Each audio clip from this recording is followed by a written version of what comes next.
Testing 1 2 3 1 2 3. Can hear you loud and clear. Good. No more fuck ups. Nope, not at least as far as the sound is concerned. Kiss my ass, Ken. No, it's all good. How you been? Been okay. How are you? Doing great. It's been a good week. It could always be worse. Yeah, I got that right.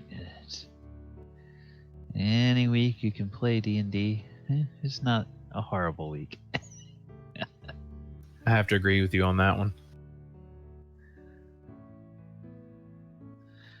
So, speaking of screw-ups, a tiny minor screw-up, which actually works out in our favor because we do have somebody who's brand new to the game in the group. I misread the milestone thing in this particular campaign, and it's supposed to be, I thought it was after 2 of the initial quests you would level up, but it's supposed to be after every one of the initial quests you level up. So before we get to the next quest, we will be level 2. This game includes handy dandy leveling guides for each of the classes, which I have shared with all the players. So when you get into Roll20, you'll see it on your screen, and you can just grab your class. And for level 2, it's pretty much you just get some hit points, and every class gets 1 or 2 minor features, and spellcasters maybe add a couple of spells. So I get cunning action. Yay. Yeah, we'll take a few minutes at the beginning to make sure everybody is okay with that. And for this game, I'm just going to use the flat hit point rule. So I believe for you as a rogue, that'll be 5 plus any constitution modifier hit points for your next level. And that way it just avoids, like if you roll a 1 for your hit points or something like that. I think I can do an automatic level on. I can do an automatic level on D&D Beyond. Okay, yeah, you can do that and check. The spellcasting classes may allow that too, and then the only thing they might have to do is double check if it didn't give them some oddball crazy spell that they would want, and they'd have to go back in and manually swap that out. But yeah, that's good. And then just verify that what it gives you for hit points. 13. I have 13, so it did 5. Okay. So, yeah. Hey. Hello, Vernon. How are you doing? Okay, all right. So I'm glad you're in here 15 minutes early. I'm going to get a drink, but I need to ask a question. Sure. So you're recording this for how many people already?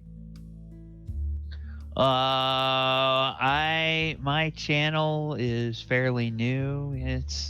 I guess like 20, 25 subscribers, somewhere in that neighborhood.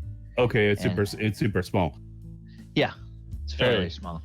So I didn't know we were being recorded, or I would have done a couple of things. Also, it explains why you told me to say what you do instead of just doing it a couple of weeks ago.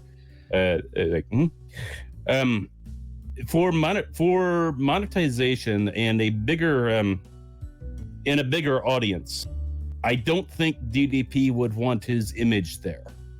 He's one of these guys that's protective over that. Okay. Well, if you would like to swap out your image, that's fine. Yeah, that's what I'm saying. We'll swap it out because he was just the character's already got its own things now. He was just the jumping off point that had stuff that I wanted to use. So It's fine to have another character. Also, not another character, but another picture of the character. So let's see. I got 2 computers up here. I guess I should send them on your Discord computer. Also, you know what happened last week with DDP? No. At 63 years old, he wrestled a match. Oh wow. Wow. Cool. For for wasn't it AEW? Yes, it did. It was a 6-man match. He did a bunch of he did some simple clotheslines, got a couple of diamond cutters, but then he did a dive. And he didn't really do much dives back in the day. That wasn't his thing. Mm-hmm. So he dove off the top rope on a pile again. That was the last thing he did in the match. I will say this though, he's kept himself in shape to be 63 years old. Oh yeah. I mean, he took me from nowhere to somewhere. I can do that pose where you have your foot above your head and you're standing on one leg. Oh, so you do the DDP yoga. Wow. I do DDP yoga and have been a fan of his since almost the very beginning of his career, which is where I'm getting the stuff that I was using. The good god, and the good god comes in. Self-Fi 5 comes a few years later. Yeah, that was my bouncing off point. So yeah, I'm a big DDP. That's also why I know that he's protective of his image. Okay, that's cool. Yeah, 63, and his tag team partner was my age and in the ring. One of them, and he's like, and I'm in better shape at 50 than I ever been in my life.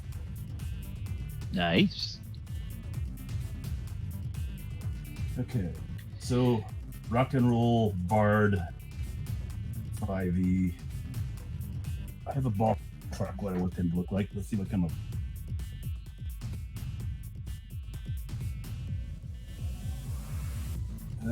All these people not human.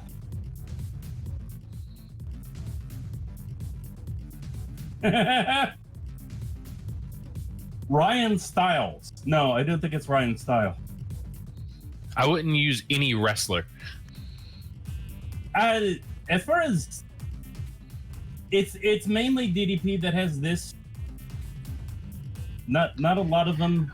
Well, you actually you want it to be your own character. You don't want it to be somebody else. So yeah, well, it's not a defensive mechanism. It's not like it's somebody else. It's like it's the okay. I got a picture of Elvis in this. Like, hold on. So we take that. Yeah, it's easier. It's cleaner, especially from this position. But I think other wrestlers for a YouTube channel, you could actually get away with it. Like I've done. I did Bruiser Brody basically as a character, but I didn't put him. I didn't put him on. I did not put him on live stream or anything. Mm-hmm. Because Bruiser Brody is the perfect example in pop culture of the Berserker Barbarian. There is no better Berserker Barbarian than Bruiser.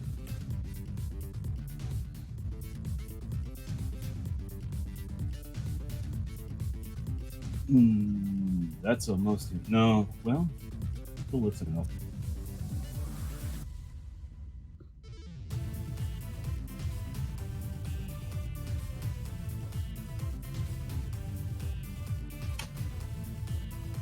I'm having my first Four Loko tonight. Okay, I'm going to get my drink and I'll be back to you. All right. Time for a protein shot.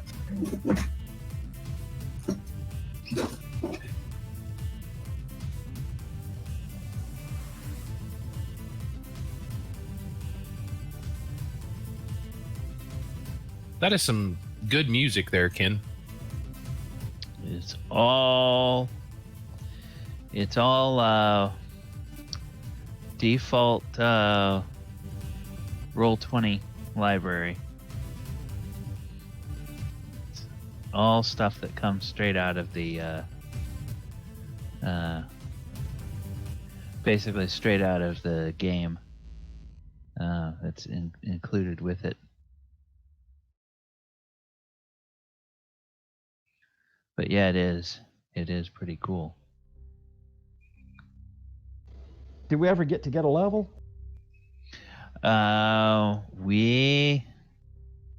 are going to be able to do that tonight. That's what we will start with. Yeah, the reason my hit points are 13, I have a 0 to my constitution.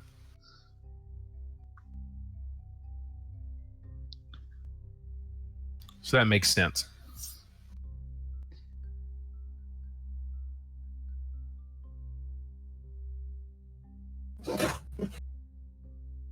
But now I have the hide action on my bonus action. Yay!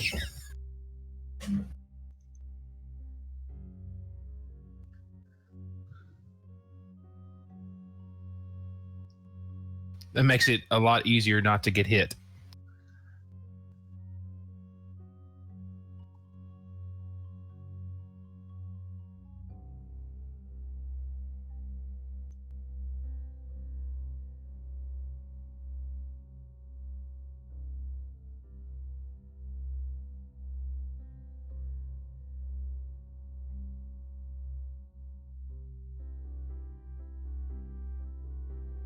I think we're just missing Rookie and Nayuku.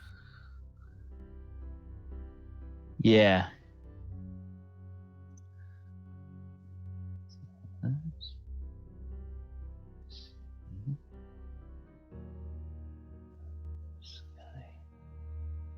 Yeah, that'll work. Yeah, maybe slightly pointy, but that's okay.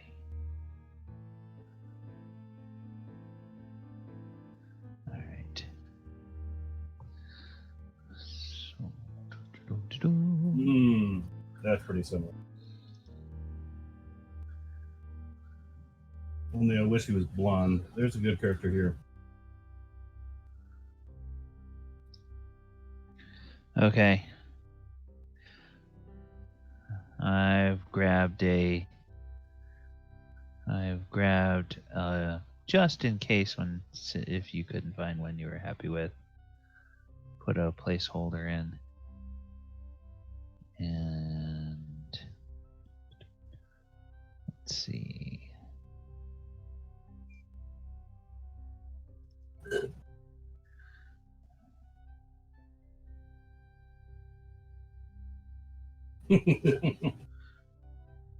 Yeah, I better look up Renaissance Festival Performer because that might actually work. I might get just the right amount of camp out of that.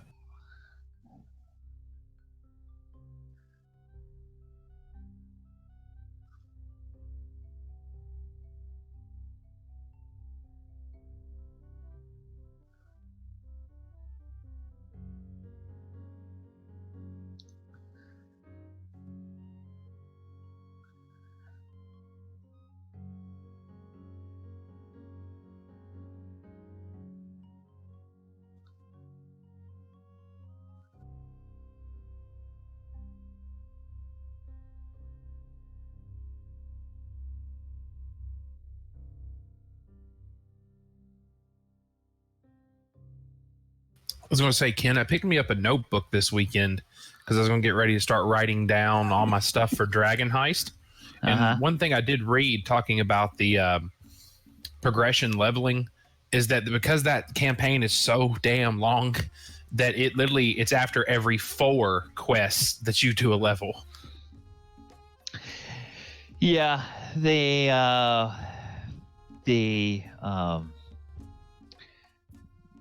way that I am running it is I'm running the leveling for that one because I'm stringing together different stories from different published campaigns. I'm going with their original leveling,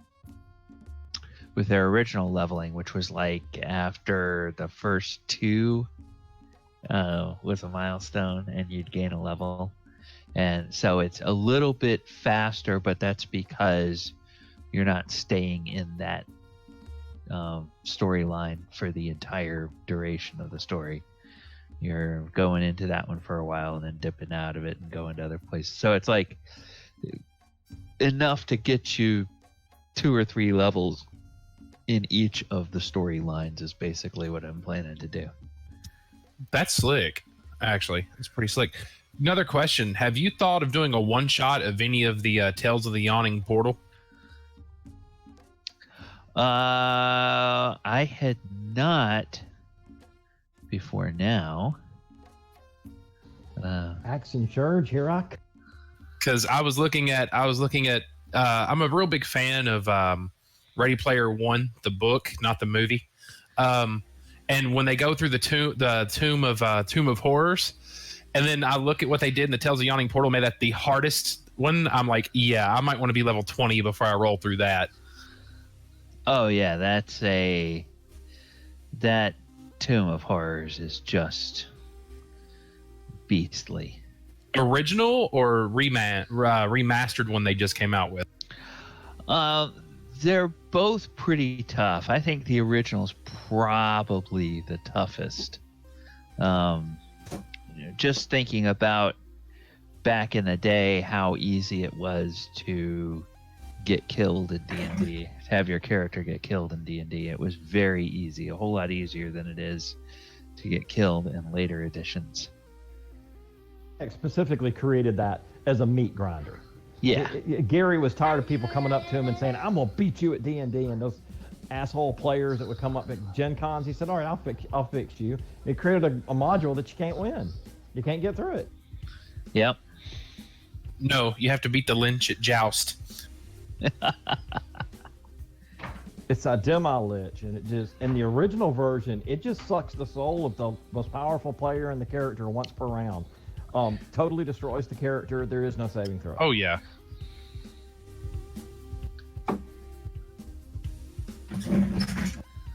Just instantly bye-bye magic 20th level magic user you've worked on for 4 years. He's good.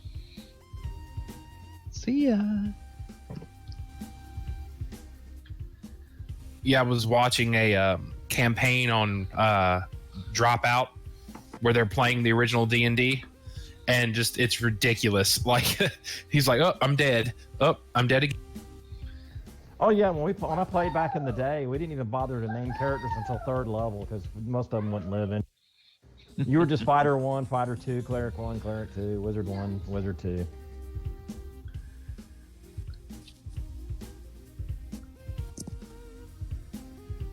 And Wizard 3 and Wizard 4 and Wizard 5 because most of them would die in the first encounter.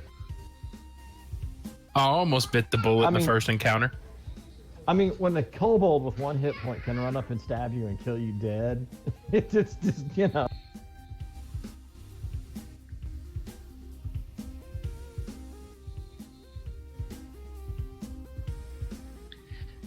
Yeah, you compare that to 5th edition, even commoners have 4 hit points. So, wow. Like, that's... All right, I'm going to go. Well, kobolds only had 1 to 4 hit points, but they were still deadly at first level. I mean, they could still kill 2 or 3 first level characters. Yes, this is true. Okay, hang on a second. Why are you not stopping? Stop. And let an orc or a bugbear show up. Yeah. All right, everyone. It's Thursday night. It's 8 o'clock. I am DM Gallibond, and that means this must be the Dragon of Icespire Keep. Or Icespire Peak, I should say. I don't know why I always want to call it Icespire Keep, but this is the Essentials game, and this is session 3. And tonight it looks like I am joined by Wes, Finn, Abinadom, Hylan, Michael, and oh, and Barnowl is on the Barnowl is on the Discord. Oh, okay. Barnowl is Hylan, I believe. On the Discord. Oh, sorry, I was on mute. No, that's all right. Okay. Well, last time the party wound up completing 1 quest, and the way I had read through the initial reading of the rules for this Essentials game, I had read that it said that when the party completes 2 of the initial quests, they gain a level. But going back and preparing for this week, I realized it said no. When they complete 1 initial quest, they gain a level. So that means the party should be a level 2 party. Now, I know we had 2 players who weren't able to make it last week, so I am going to leave it to the 4 players who were here last week. Do we want to keep the entire party the same level and just have everyone level up to begin with, or do we want to have people level up based on how often they play? To me, it makes encounters easier if everybody's the same level, but I'll figure I'll just leave it for the players to make that decision. What do you guys want to do? One thing I really like that picture you put up there. That's a good idea too with the hair blowing. I just opened it up and saw that. Second thing, wasn't it the point that the game was supposed to end at a certain level? Does it end at a level, or does it end at a certain point in the story? It ends at a certain point in the story. Okay, and, so the way it's designed to end when everybody is either 5th or 6th level, basically, because the big bad boss monster at the end of this game is supposed to be a hard challenge for a party of 5th or 6th level. Right straddling the line between something that's a hard challenge and something that's a deadly challenge. So it's supposed to give you a nice epic feeling of a fight at the end of the game. Oh, okay. I would say, well, one of 3 options. We roll for it, DM's choice, or DM waits and sees until those 2 dwarves do something amazing and mighty, and then choose to level them up with everyone else if you choose not to level up tonight. Ooh. I'll do something mighty now. I like that. Yeah. Oh, and unfortunately, it looks like Rookie won't be joining us. It looks like he is in the hospital. Hopefully, he will be okay, or a family member, whatever the situation is, will be okay soon. So, Rookie, get well soon. Family, get well soon. We hope to see you back again. I do kind of like that idea that when our dwarf players do something heroic, they'll kind of get a battlefield level up. So I like that idea. For the rest of you, you will see on your Roll20 screens once you get logged in that the individual class basically handouts are up. I have shared them all with the team, and in there are quick rules on leveling your character from 1st to 2nd level. So it should be a fairly simple and straightforward process, but I did want to go through it one time with everybody here just to see if anybody had any questions or if we ran into any problems. Now, Michael said that he was able to simply auto level his character from level 1 to level 2 in Roll20, and everything worked. D&D Beyond. I did it in D&D Beyond. In D&D Beyond, and that went perfectly. Now, for those of you who I think a couple of people may have had a little bit of trouble building their character sheet in D&D Beyond, and so might be using the Roll20 character sheet. In any case, it ought to be fairly straightforward. Using the rogue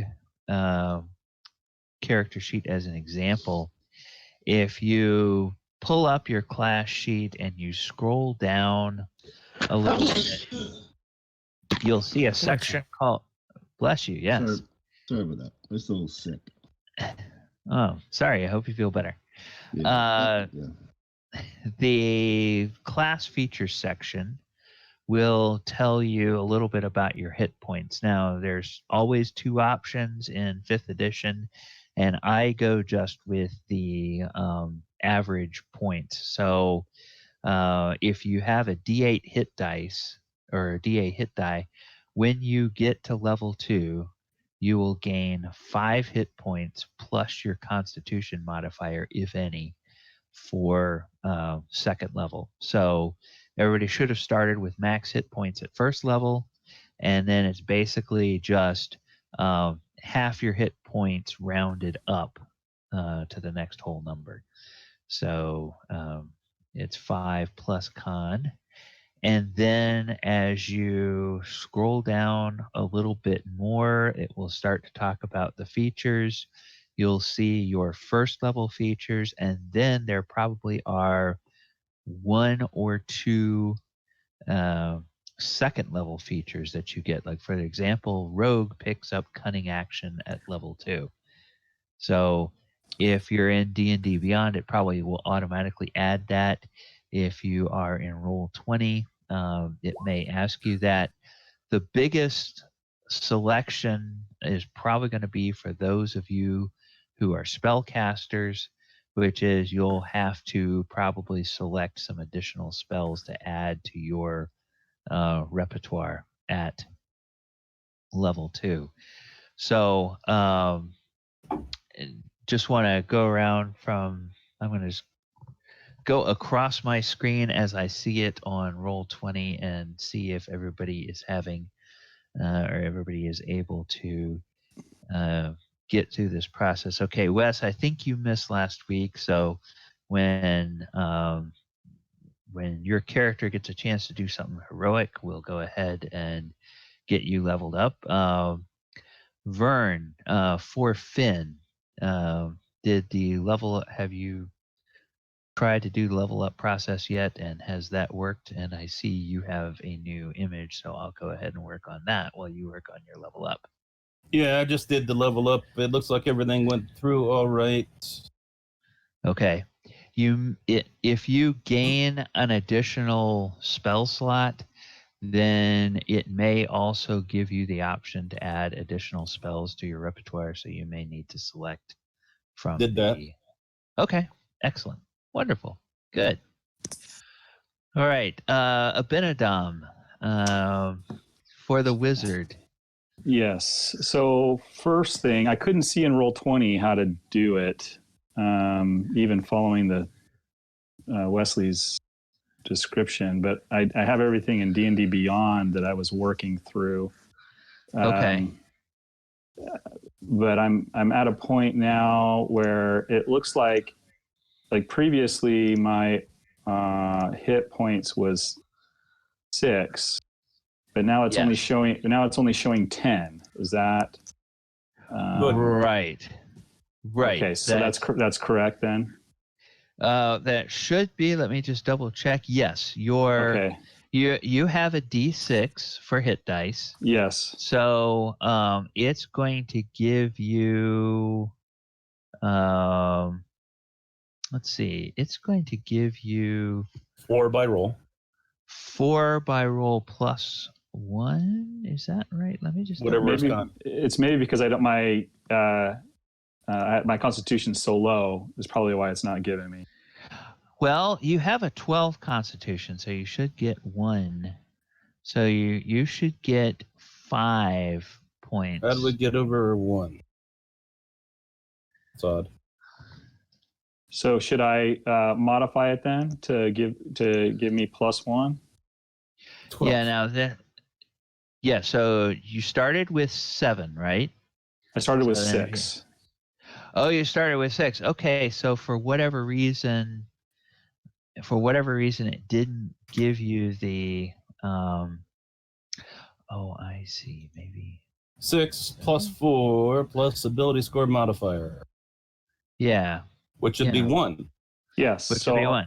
So I'll just override and make it 11. Yep. Just override and make it 11. And then when I go to determine ability scores, that doesn't change anything, right? Yeah. Not at this level. Okay. Not until like 4th level that anything changes with that.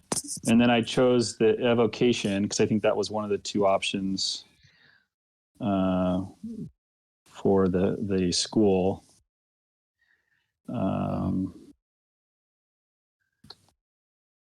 That's where the real trouble will be. Yeah, and so now preparing spell casting, ritual casting, spell focus, arcane recovery, arcane tradition. So arcane tradition is what you get at 2nd level. Yeah.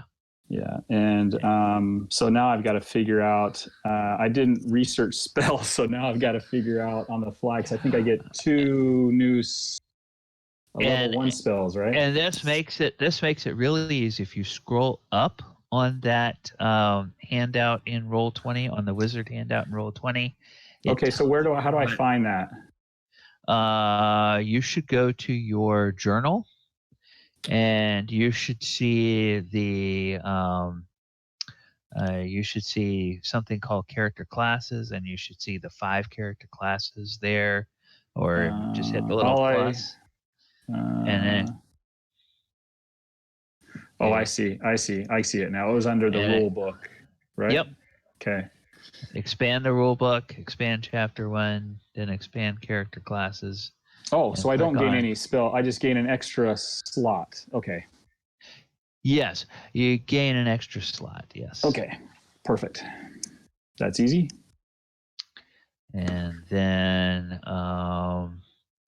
you add your spell book as you did.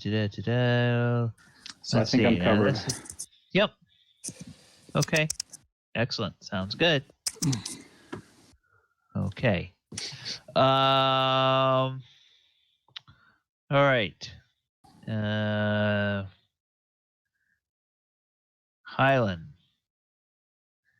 And you were. I missed last week too. So. Oh, you missed last week here too. Okay. All right. So Michael. Yes. And you got Dorzaphir all leveled up. Yes, sir. Everything's good. Okie dokie. All right. Well, good. Then the last thing that I need to do is go ahead and get the image set up for Finn. While I'm doing that. Oh, let me back up. So my constitution is 11. So it's +0. So I actually am only 10. Oh, okay. Well, so I will modify that. Yeah, in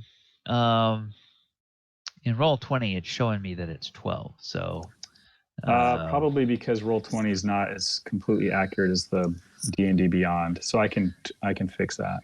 Okay. All right. Sounds good. Okay.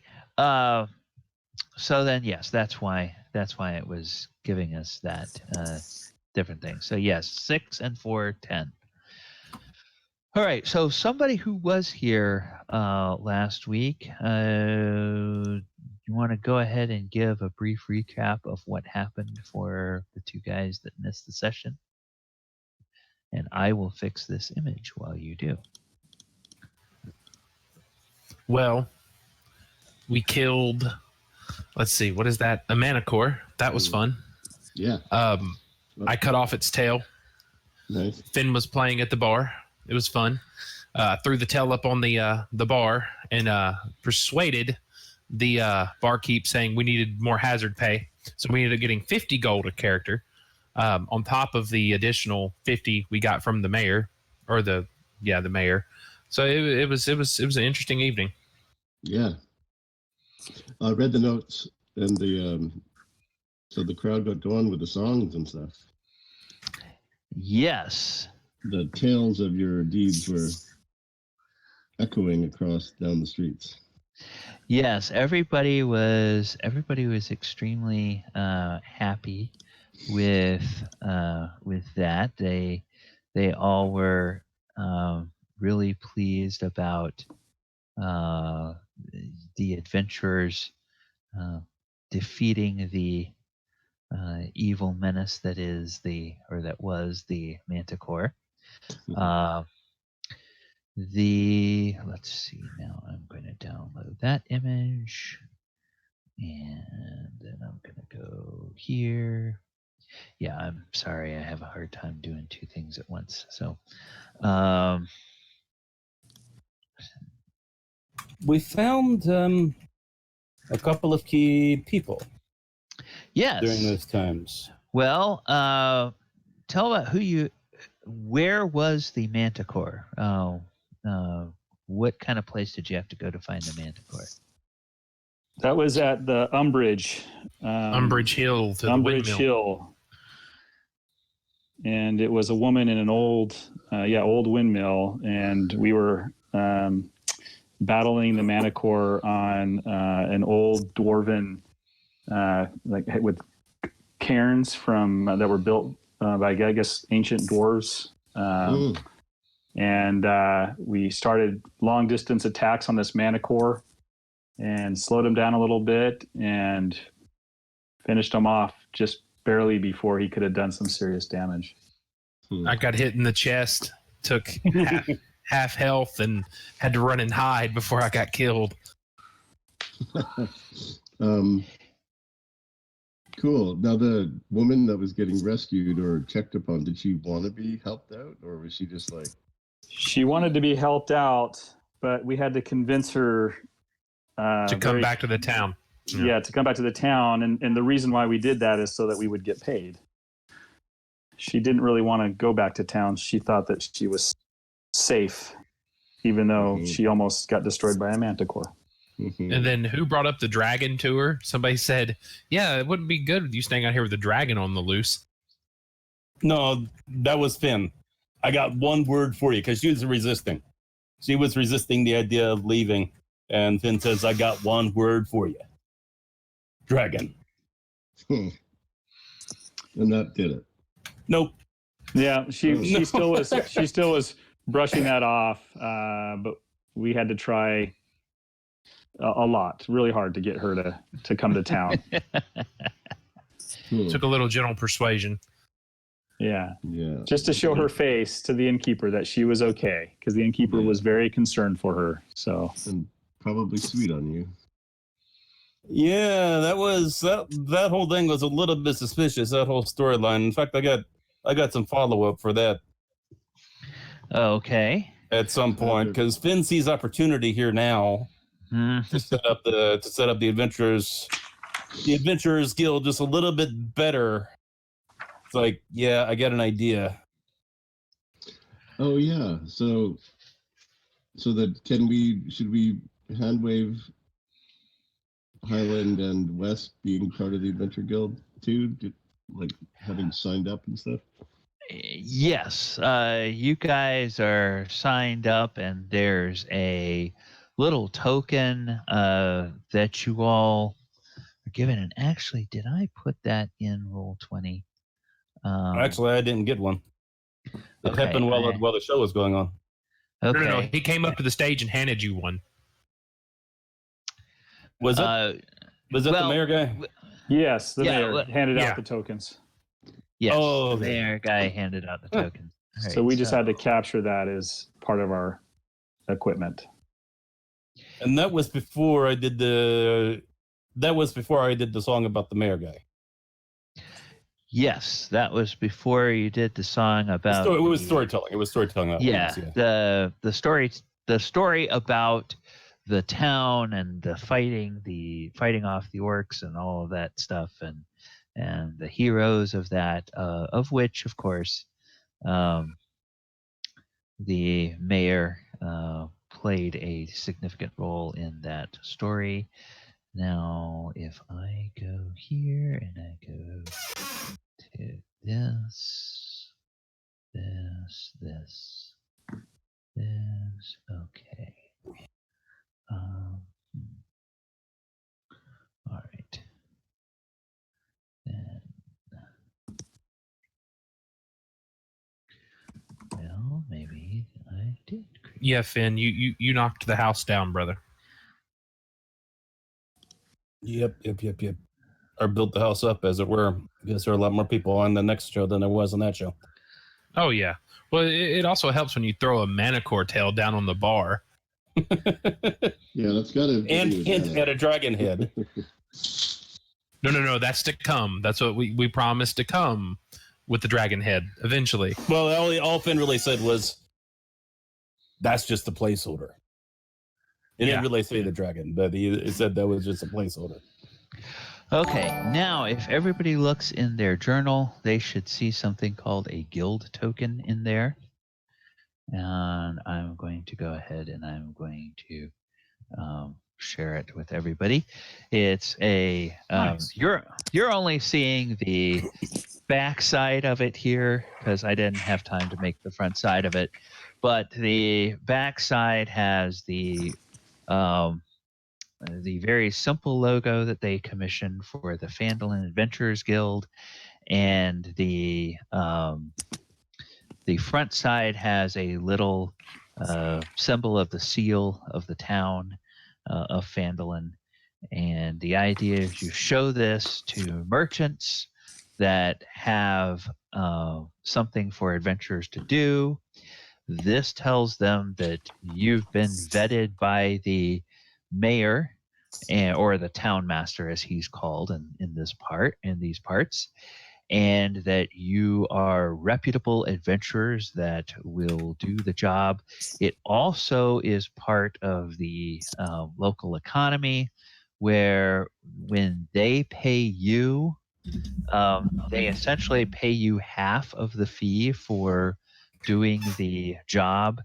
The town master then pays the other half of the fee along with receipts that you have, and somehow, somewhere, there's probably some record for tax purposes being kept somewhere in the town's records about which merchants have paid out for work that the guild does. So maybe that will help them when tax time comes around. Because yes, even in fantasy games, the economy runs on taxes. So let us hearken back to the towards the end of the evening at the Stonehill Inn, when everyone is having a grand old time. You all are approached by two different townsfolk. The first one who comes to you is the first one who will come up to you is actually Elmar Barthen, and he is the owner of Barthen's Provisions. And he says, "Oh, well, thank you all for what you've done, but there's more work that needs doing. I know that you warned the midwife about the dragon, but there's also some rock gnomes that live in a small network of caves in the mountains to the southeast. They call the place Gnomengard, and they're known for their magical inventions. And they might even be able to help us defeat the dragon. But I don't know if anybody's told them that the dragon's in the area. So I would like you to go to Gnomengard, spread the word that the dragon is in the area, and then get whatever you can that they may be able to give you to help fight the dragon. And when you come back, I'll give each of you 50 gold. What's the catch? Well, now, I don't know. I understand that when you went out to find the midwife that there was a manticore attacking the windmill. Now, I have no idea what you might encounter out there. Who knows what the dragon has scared out of their lairs, and that might be wandering in the area. But you all are adventurers. You're brave folk, and you might stand to gain some magic from the gnomes that could help. Has anyone in Phandalin been to this Gnomon Guard? Oh, recently? Recently, I can't say, but they usually come maybe three times a year, twice or three times a year, to Phandalin to.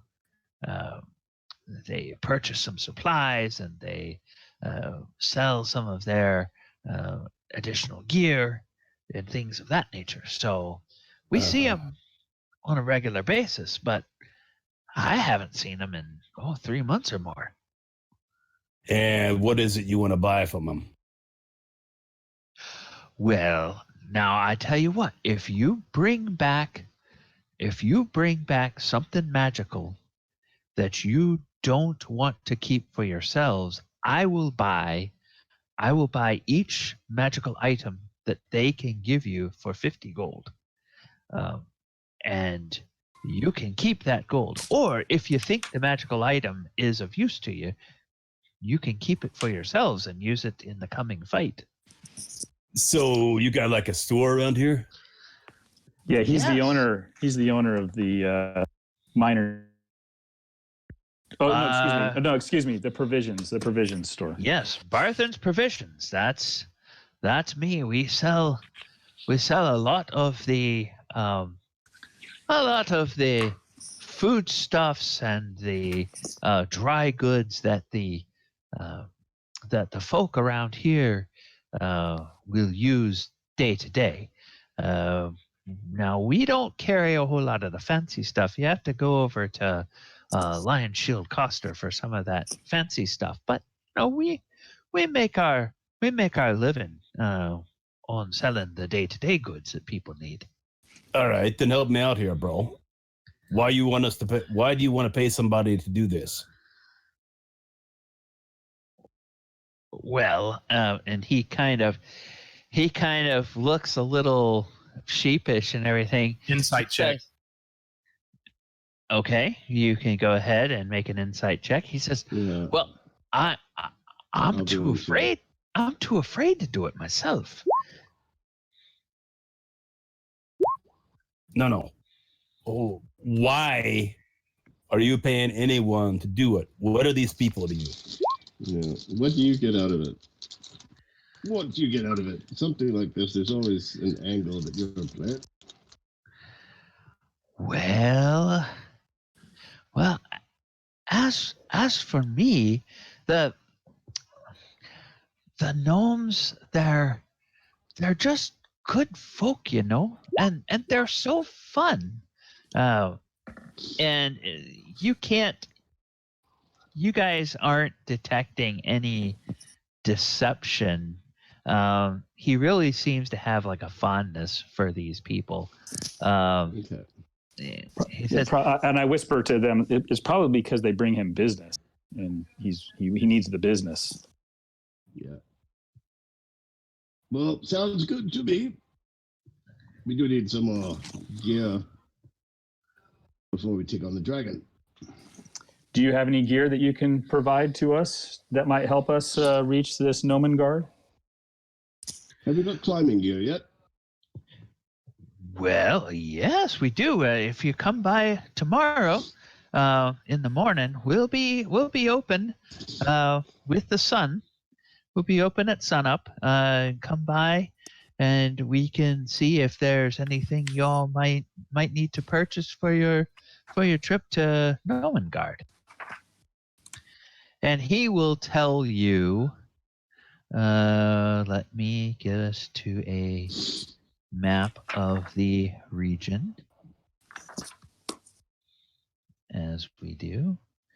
So we're going to here. Okay, and I'm gonna zoom out a little bit on this map. Oops. Okay. So he will tell you that Nomengard is a little bit. It's almost a full day's travel from Phandalin. So it's kind of down here a little bit beyond where Umbrage Hill was. And, just beyond those hills, right in the edge of this range called the Sword Mountains here, which is this mountain. Dragon country. Yes, sir. Yes. There are rumors, of course, that the dragon may have its lair in the mountains. So he'll tell you a little bit about that, and then whenever you all have exhausted your questions, if you have more questions for him, go ahead. No. Abinadom's good. Yeah. Okay. Good night's sleep. Dorzaphir is fine. Okay. When you all have exhausted your questions, he will take his leave, and just a few minutes after he leaves your table, a woman will approach you. Let me guess. Halia Thornton. Well, in fact, it is. She's kind of a hard-eyed, lean-faced human woman of around 35. And she introduces herself as Halia Thornton, and she runs the Phandalin Miners Exchange. And she says, now, there's a group of dwarf prospectors. They found some ancient dwarven ruins in the mountains southwest of here, and they've been working an archaeological dig site seeking treasure and relics. And they need to be warned that a white dragon has moved into the area. So I would like you to take the warning to them, and then bring word of their response back to me, and I'll give each of you 50 gold pieces. Good to see there's other dwarves in there. When did we become town criers? They're looking for brave people, I guess. Yeah, I guess no one else wants to venture forth to warn them of the dragon. It sounds got to. Well, brave is an understatement. Well, now, certainly, gentlemen, you can appreciate that as soon as you all brought back the tale of a manticore and proof that you had faced and slain a beast like that, that the courage of most people dove straight into the bottom of their cups. Well, it is true. We are brilliant. So, Halia, how long has it been since you've seen these dwarven prospectors? Did you say it was a few months, or did I not hear that? No, they came around. Last time I saw them was about 2 months ago, and they are very good customers of mine. They buy quite a lot of equipment. And what is the nature of these relics they're after? Well, now that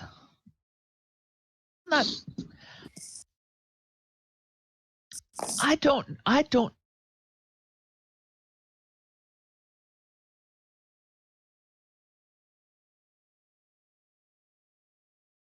Give us this. of a dark nature. I would say it's more of a religious nature. Oh, Can I do a religion check or a history check to see if I know anything of these dwarven relics in this area? Do a history check to see if you've heard about any dwarven centers of worship in this area. Yeah, with a 9, no, Yeah, probably not. that was horrible. Okay. I'm going to take a crack at it. Okay.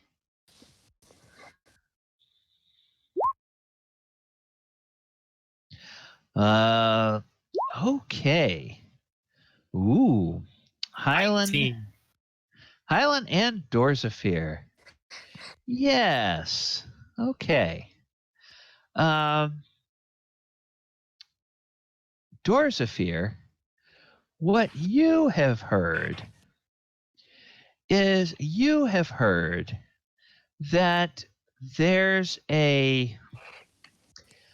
was what dwarves might consider a cult that was based in this area a few centuries ago.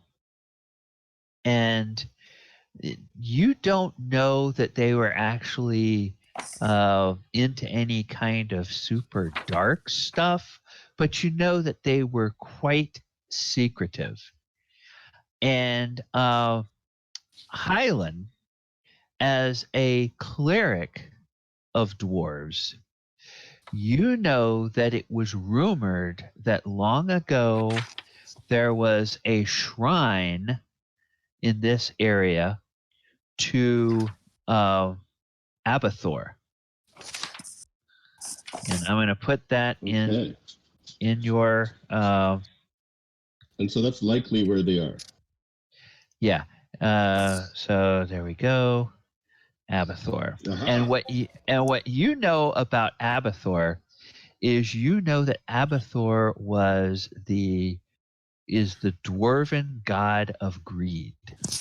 He's sort of like a mischievous, and some say kind of a dark cousin, if you will, of Moradin. Moradin is the dwarven god of creation. This is sort of the dwarven god of, ooh, somebody else created that nice thing. I may want it for myself. Or how can I sort of weasel somebody out of that really nice thing that they made? Gents, the shrine that they're at likely is one of the pursuit of greed. So we should be careful in our efforts there. We might find something quite lucrative. But not only that, Hyland, apparently they were like some sort of religious cult. And Hylan, you would think about it, and from somebody who was a devout follower of Moradin or Clangadin or one of the other noble dwarven gods, yeah, they probably would consider anybody that worshipped Abathor to be a cultist. The followers of Abathor wouldn't see themselves that way, but definitely you could see how a lot of dwarves would spin it like that. Okay. Sorry, I missed a bit of the backstory. Food arrived and I've got 2 teenagers. Yeah. Okay, cultists in pursuit of... So, now pursuit of greed, yes. Pursuit of greed, okay. So just kind of money-making, hoarding. Well, I think we should definitely take this. Could be definitely worth a while. Yeah, and from this one, you see, based on your, based on the information that Holly gives you, this one is slightly at a different angle. Again, it's going to be about a day, not quite a whole day, better part of a day to get out to the dwarven excavation. You don't have to go through hills like you do to Nomengard, but it's kind of over here on the edge of the mountains. And then now you've heard about both of these, so you could potentially turn it into a couple of day trip and knock them both out, or you could go to one and come back, and then go to the other and come back, or whatever however you guys want to handle that. And that's in addition to like 4 other things that are on the quest log there. I think those are the 2, right? No, we had stuff from before. These are the 2 from before. Yeah, these are the 2 from before. There were three people who needed help, right? The innkeeper, and then these 2. Correct. So basically, pardon? Ghost story. What's her name? Natalie? Going back, Sister Gario. Yeah, she was the midwife that you brought back that's from the name. Windmill. Yeah. So we got that one. I see what that one is. And then the Barthen Provisions one and the Miners Exchange. Those were the 3. Yeah. The 3 individuals that needed help that the mayor had mentioned to us. Or yes. Yes. I think. Yeah. So this was just. Innkeeper had wanted you to go to Umbrage Hill, which you already did. Barthen wants you to go talk to the gnomes out at Nomengard, and Halia wants you to go talk to the dwarven prospectors at the excavation site. And before Halia goes away, I just wanted to ask her, do you have any supplies that might assist us in reaching this dwarven excavation site? Oh, well, yes. I mean, I could let you borrow a wagon. Only a gold a day to borrow the wagon. And if you buy feed for the horse, I'll even throw the horse in for the same rental rate. If I'm supplying the feed for the horse, well, it'll be another gold a day for the horse. Okay. We'll take that under consideration.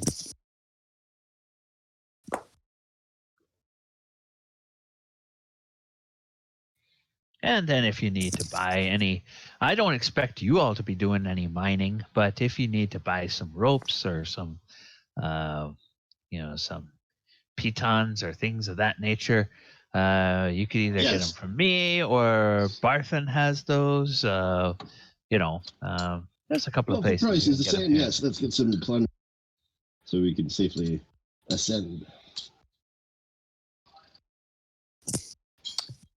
And if we need to carry anything back, so. Well, that would be the wagon would be good for that. If the dwarves decide they want to come back, then they might have stuff to load up and bring back in a wagon. Or for that matter, when you get to the gnomes, if they decide they want to come back until this whole dragon business is done, then some of them might load stuff in the wagon. So that wagon could be good for both of the quests, basically. Can I purchase a light crossbow while we're in? I believe you can. Let me just double check on the equipment. Phandalin has basically is going to have a 100 gold piece limit on items that you can buy. I don't think a light crossbow costs that much in this edition. I think it's pretty. No, 25. Yeah. Okay. So, you'll be able to buy that, and then you also if you're looking at any magic items, which you can buy additional potions of healing from the midwife now that she's here, and she'll actually sell them to you guys for a discount. Book price on those is 50, and she'll sell them to any of you guys for 40. Now, she gave those who helped rescue her each one potion already, but if any of the rest of you want to buy it, then because you're part of that same group, you'll get the 40 gold. You get the discount rate of 40 gold from her.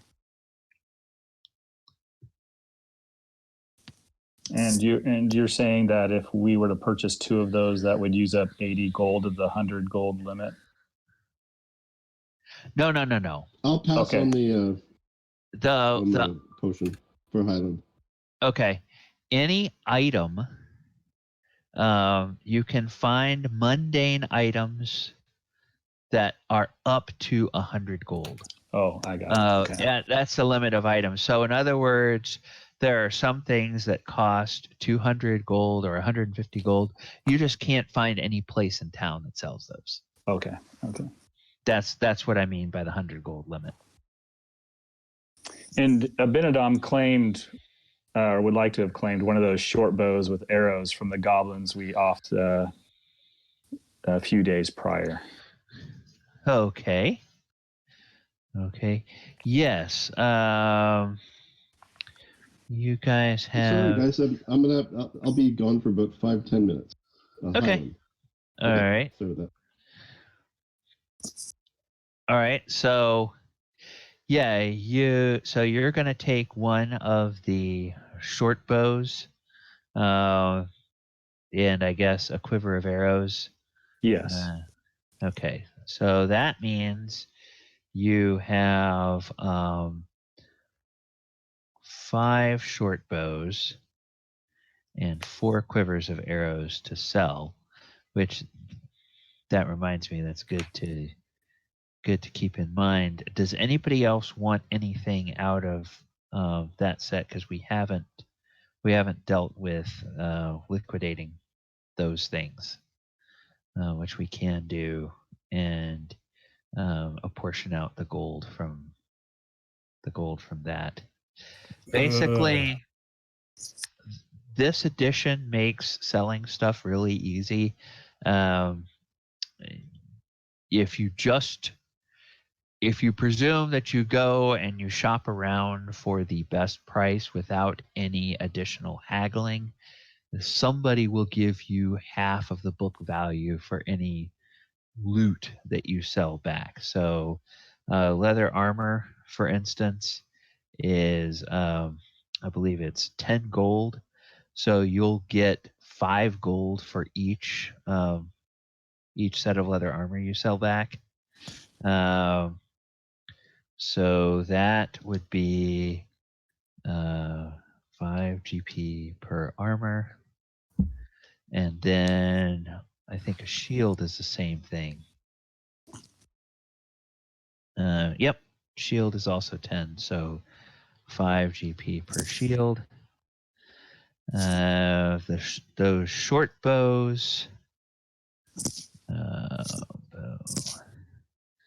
So short bow is 25 gold pieces. So that's 12 GP, 5 SP per bow. And well, 2 of the bows got taken. Okay. So it was me and one other guy. Yep. Okay, so that is now 4 of those. And are you taking arrows as well, Finn? Yeah, I did. He said how many. I took 40. Yeah.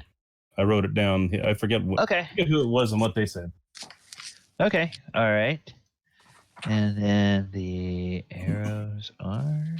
I just wanted an extra quiver of arrows because I needed to replenish the 1 or 2 I shot off. Yep.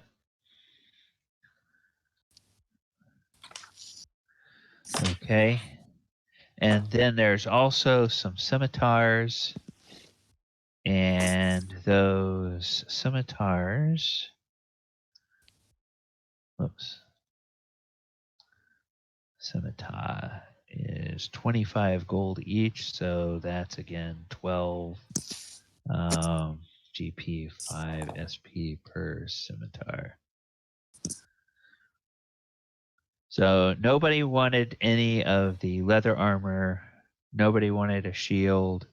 We've accounted for the bows, and nobody wanted any scimitars. Is that correct? I believe so. Okay, so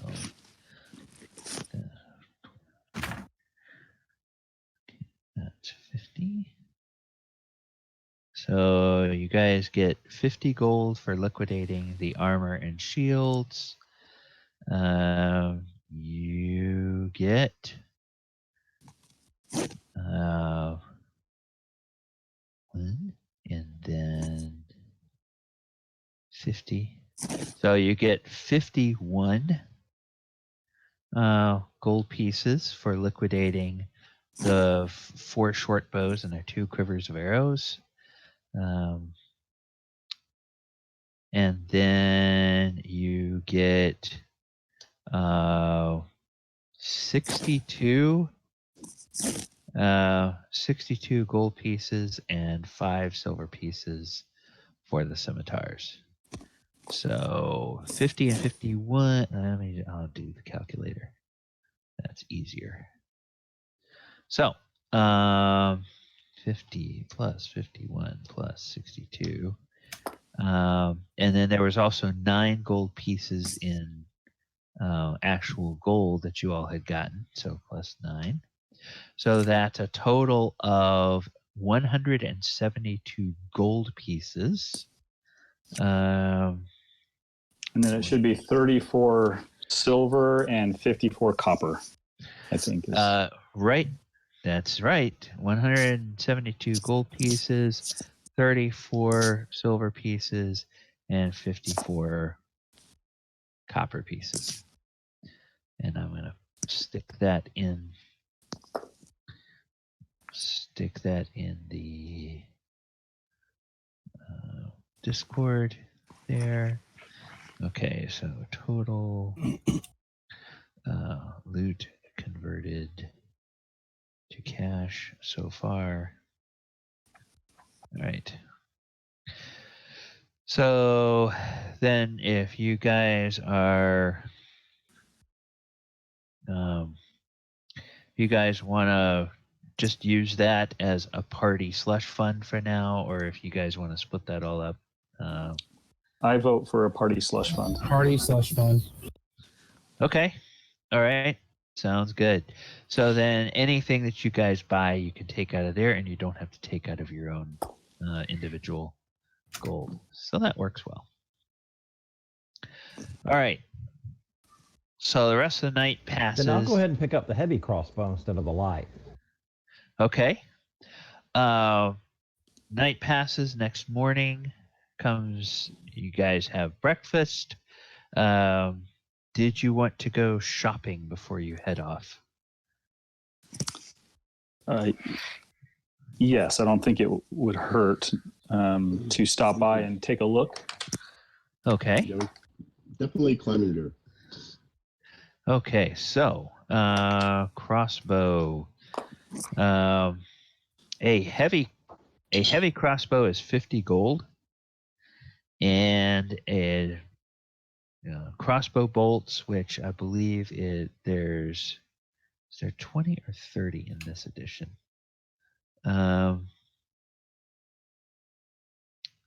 View details page.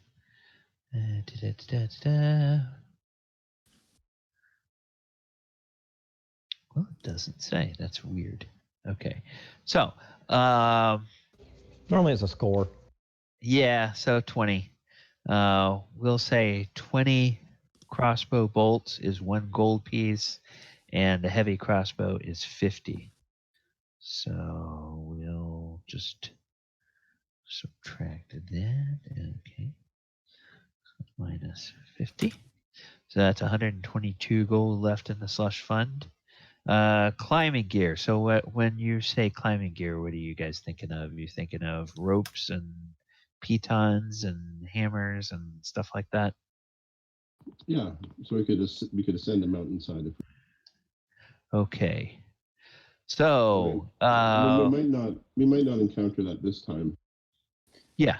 We probably we could probably do without. I mean, if we come across something, we could come back and get that gear. Mm-hmm. Just eventually we do need it. So maybe not now because we don't have a huge amount of money. Okay. There's still 120 gold left. Did anybody want to buy any of those discounted health potions? Who doesn't have one already? I think Hylan said he was going to pass. Well, I don't know. I'll buy one, but if somebody needs it, I'll toss it over. Sure, and it's coming out of the party slush fund, so nobody's having to spend it out of their pocket. And I have a DM question. Sure. Will you let me use my bandit to healing potions to my comrades if they need assistance? Can your familiar fly a healing potion over to somebody? You know what? I will allow it with a successful dex check on your part to hand it off, and a successful dex check on your owl's part to basically drop it off to them so that it doesn't break. So you can use your familiar for that, but it's going to cost a couple of rolls. Whereas basically two successful dex rolls, right? Yeah. And normally if there were no enemies around, it's probably going to be a pretty easy dex roll. But if you're trying to do that in the middle of combat while either you're being distracted because there's somebody shooting long range at you, or your owl is trying to hand it off to somebody who maybe has an enemy around, then that's going to make it significantly more difficult. Okay. So I'll let you do it, but we'll have a little fun with it and make it a little dramatic. Okay. So I'll take one extra potion. Okay. So am I hearing 2 potions being purchased in total?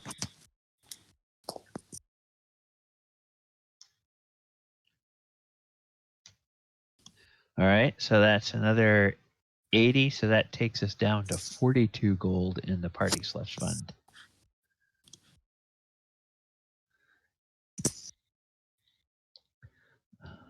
Heavy crossbow. So we need to figure out which adventure we want to do first. I'm talking to our party. Let's just go to the Dwarven excavation site and then come back, because just looking at the map, Dwarven excavation and then going to Nomengard and then coming back to Phandalin. Okay, so you go down to the southwest, deal with the dwarves, go over to Nomengard, talk to them. That's where you. It's just an idea, because if I'm looking at the map, it's like, so you would travel out of Phandalin south, west, and then you're coming. Then you'd be going back over here to Nomengard, and then you'd be coming back to Phandalin here. And should we go ahead and pick up a horse and a cart then? and use our slush fund to pay for it.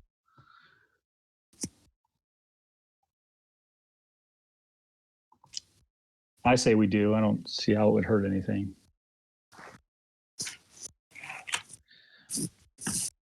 Yeah, because if the money's coming out of the slush fund, then whether you buy the feed yourselves or you have her supply the feed, it's probably going to work out to be in an extra gold a day to get feed for the horse anyway. So, it's... Yay, nay? Let's put it this way. Does anybody object to having the cart? Okay. Would that slow us down, or would it be about the same speed? It's not going to slow you down, and because you're not going on a regular well-traveled road, it will be about the same speed as walking.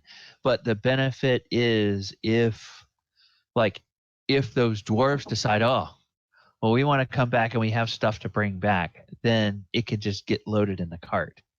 And it can be, it can be a way to bring stuff back. Because Halia hasn't told you, and she may or may not know when you go and catch up with her before you leave town, she hasn't mentioned about whether the dwarves have a cart or not. And then with the gnomes, there was no indication whether or not they have a cart either.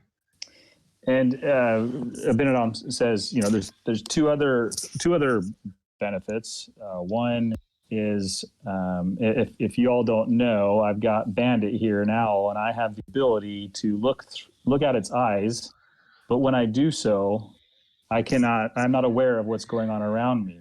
So if we take a cart, I can sit in that cart and launch Bandit into the sky, and he can look out ahead for any dangers, as long as he doesn't get distracted by a mouse or some other morsey or tasty morsel. And then another benefit is if we do happen to get attacked by some unseen threat, we could use the cart as some partial cover. Well, absolutely. Let's take the cart. We're going to get lots of loot. We need something to bring it all home. Ha ha ha.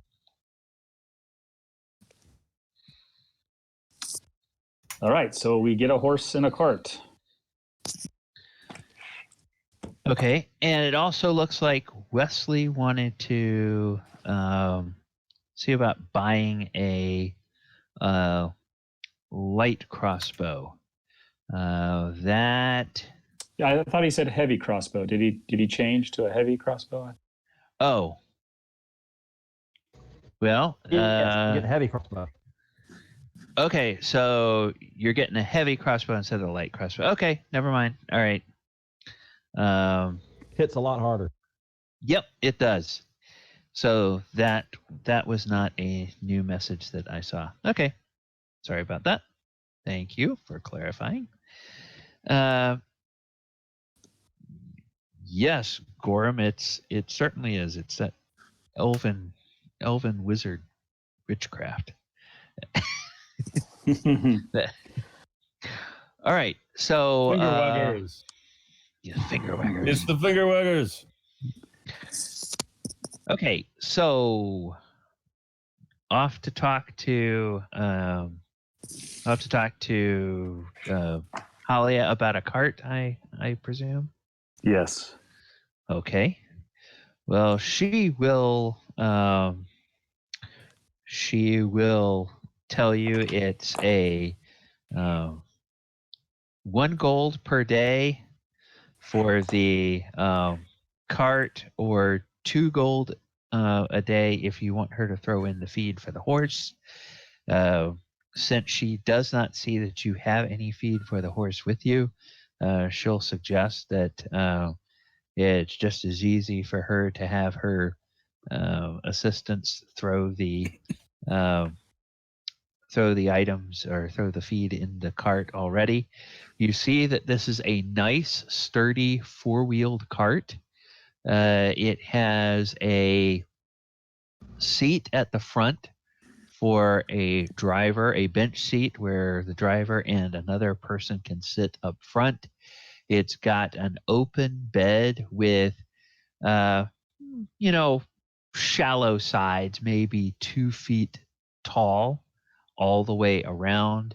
The back does have kind of a tailgate that will open and fold down so that you can kind of climb up in the back more easily. But it sits, like a normal cart. The axles are maybe 2.5 feet off the ground, so it's kind of a step. There are steps up next to the driver's bench and a step on either side at the back of the cart to make it a little easier to get up to the bed that way. And the horse pulling it looks like a sturdy, well-fed, healthy horse from the looks of it. Halia will tell you that the horse does have a name. She will not send you through the wilderness with a horse with no name. Good, because it's hard to come out of the rain when you do something. Yeah, it really is. It really is. And it's kind of bad. So, let's see. The other name. Okay. Okay.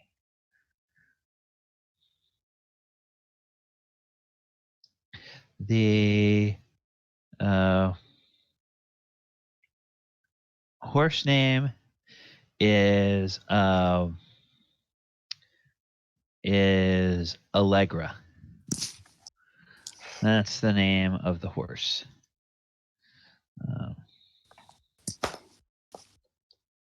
Perfect. So Allegra is a roan mare. You're told that she's 4 years old, and you guys know that horses have a life expectancy of somewhere between 10 and 20. Older if they're really well cared for. So it's still a relatively young horse, but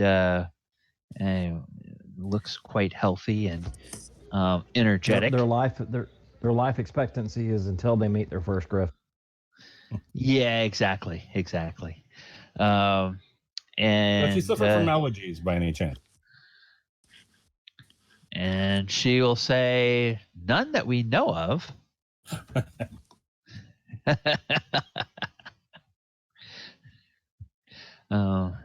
In fact, Allegra is supposed to be impervious to all allergies. I think the person that named her has some allergy problems. Yeah, that's possible.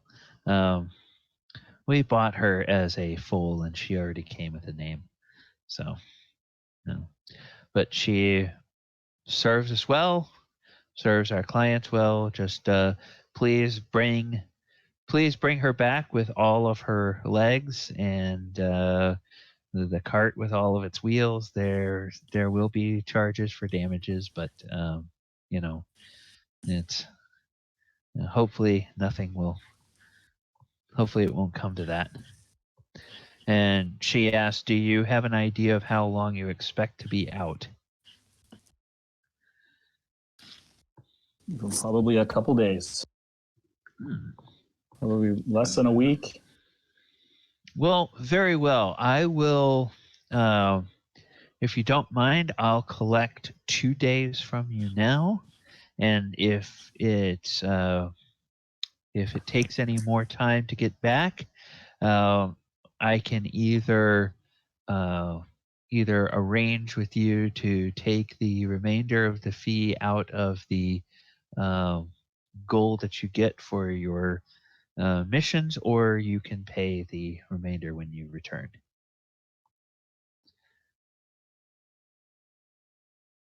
So basically, she would collect 4 gold. Sounds good. We hand her 4 gold. All right, so that comes out of the slush fund as well. -4. So, if I have done all of my math right, after all the purchases and the rental of cart and horse, the slush fund is now down to 38 gold pieces.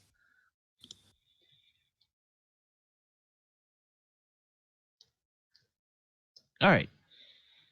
So, that...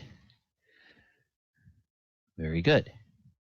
So, the day starts off. It's probably maybe 10 o'clock in the morning by the time you get headed out of Phandalin on your way to the Dwarven excavation.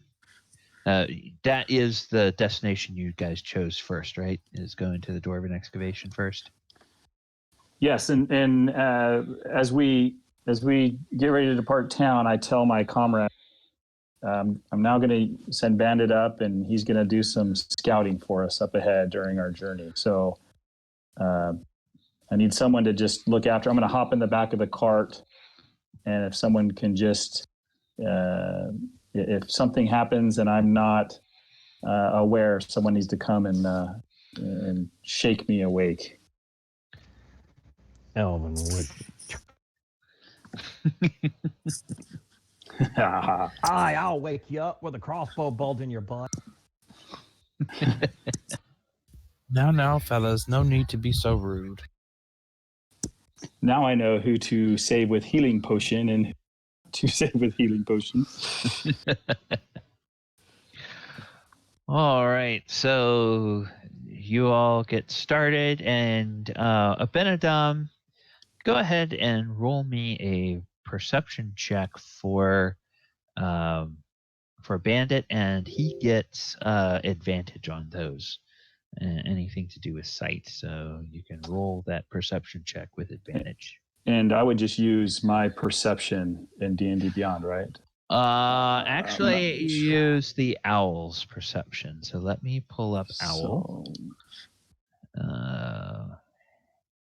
And the owl has a +3 on perception. So it's a D20 +3. D20 +3, and I get 2.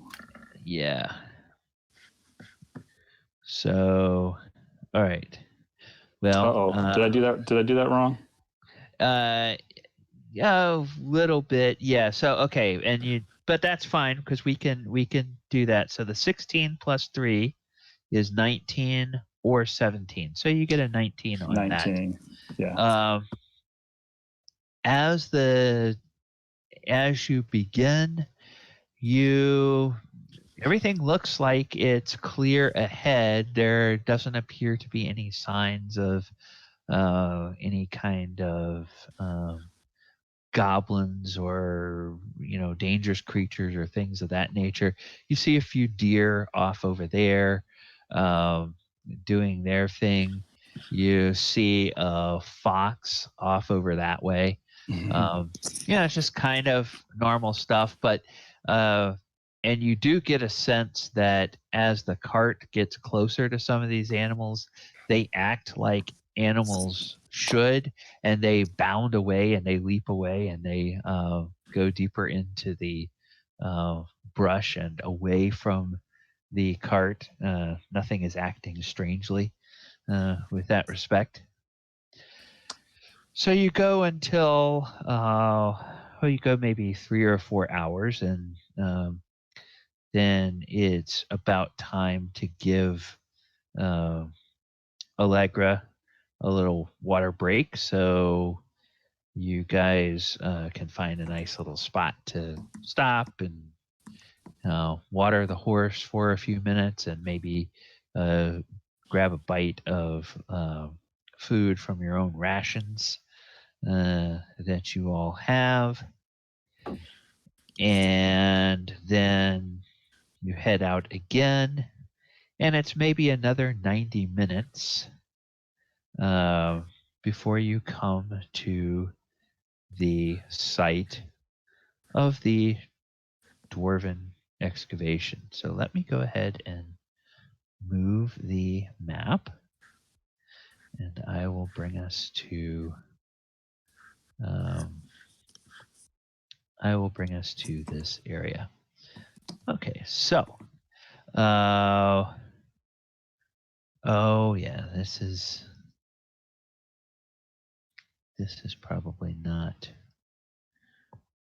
working the way that it is supposed to, so I am going to do this, turn off this, and I am going to say okay. All right. There we go. Now I am going to reveal the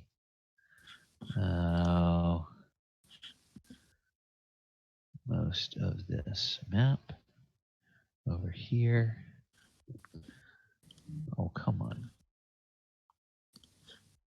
That is not working the way it's supposed to.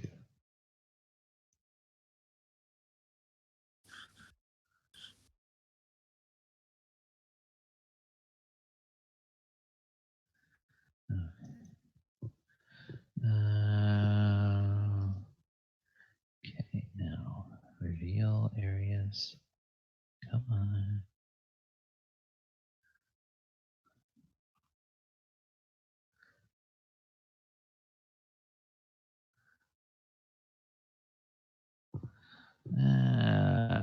Let me try refreshing. See if this. And I'm gonna refresh on this.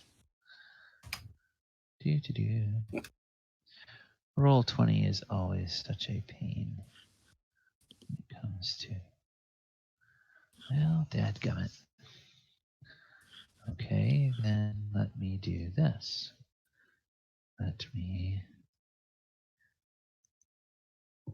Okay, there we go. Now, I'm going to go back and I'm going to put the.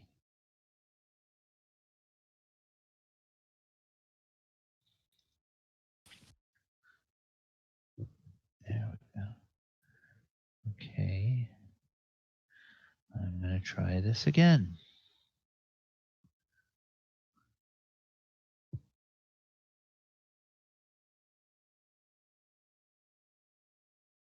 There we go. All right. That's what you see. Okay, you all see now an area of the map where you can see the grid and everything. Yes.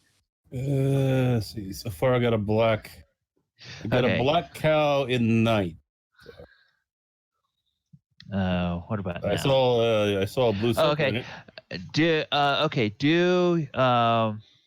on Roll20 on that tab, just reload the page, and that should clear it up.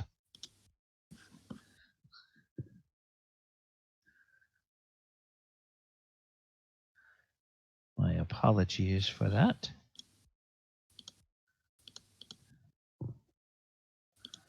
Let me know if that. Yeah. So I see what looks like a little valley with like cliffs, and then a barrier with a gate that's open or broken or. Exactly. That's what you should see. Let me go ahead and describe this for you. Okay. You all come to a canyon area, which is Halia described this as the excavation site as being sort of at the end of a box canyon.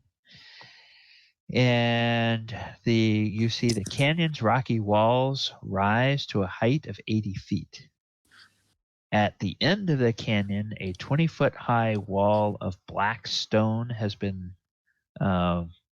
a broken gate carved into it, with one stone door hanging precariously by a hinge, and the other door completely missing. Beyond this open gate, in the shadow of a great mountain to the east, lies a ruined settlement, and all appears to be quiet. You know what, lad? Something seems very wrong. Okay. And as you come up this, the valley or the floor of the canyon, it's strewn with rubble and bereft of vegetation except for a few tough, scraggly weeds.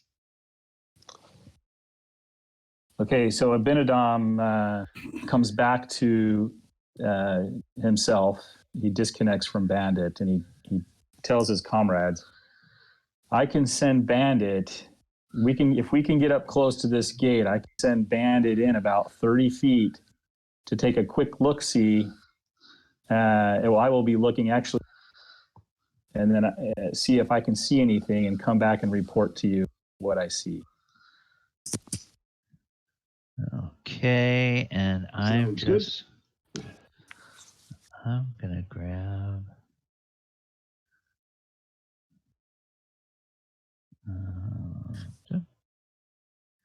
Okay. I'm gonna go back to this. I'm gonna paste in our.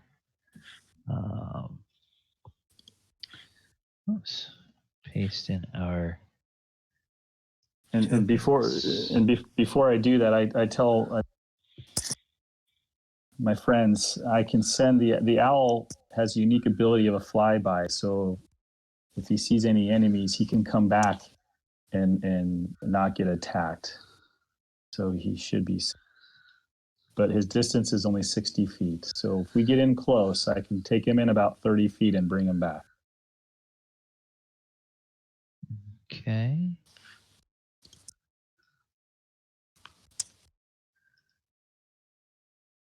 All right, so I'm gonna get rid of all of the from last week. Okay, so and get rid of the bardic inspiration. Is Gabriel with us tonight or not? No, he's in the hospital. Oh, that's right. Okay. So we have. And I sent you an image to update my token. Did that not work? No, I got it. Let's see, where did that go? On Discord. Yeah.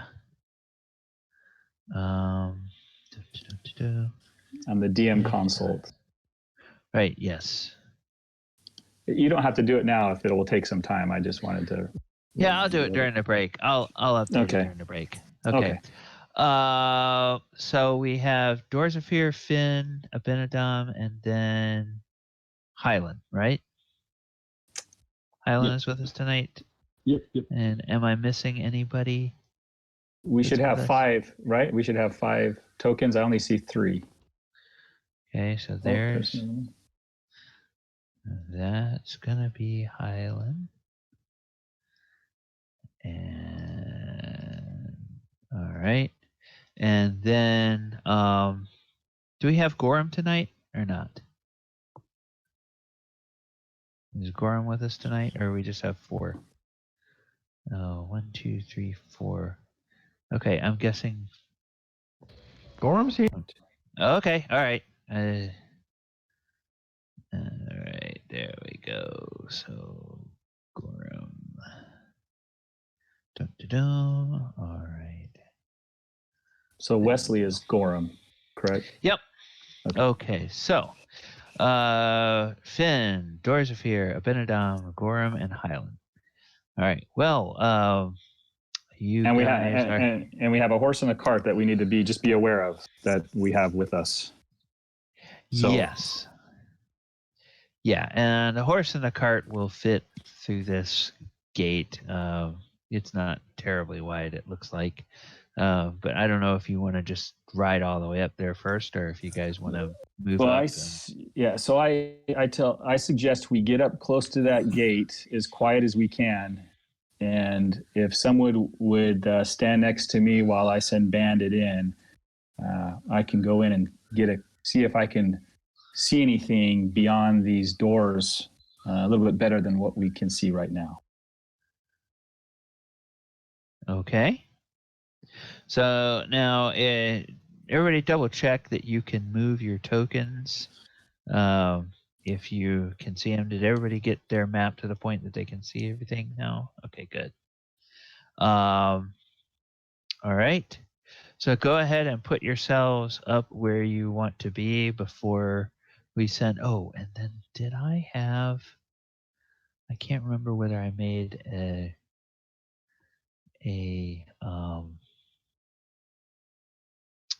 whether I made a token for your owl last week or not. I don't think I did.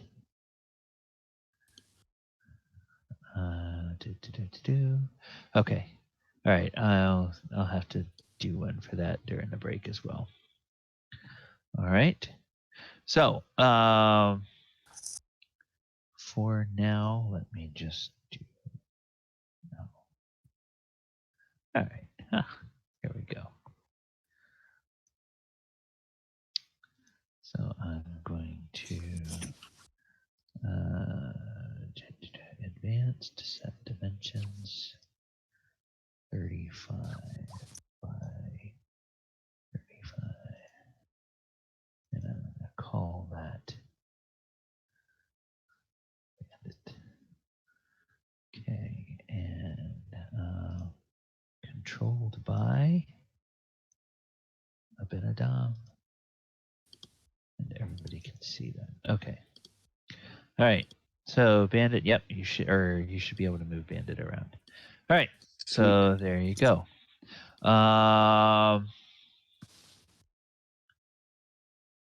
Okay, so there is. You're gonna go ahead and send him in. Yeah, I just need a volunteer to stand next to me to just kind of watch my back. I got you. Thanks. Oh. Thanks. Okay. Yeah, we're not in initiative, so you guys can move around freely at this point. Don't have to wait on any turns. All right, so I am going to reveal what Bandit sees. Oh, do you want me to see how far he moves first, or are you just basically he's flying up. I'm presuming he's flying maybe halfway up the canyon walls. So and it's daytime, so I'll just show you what he can see from his vantage point. Okay. When he gets beyond the gate, basically.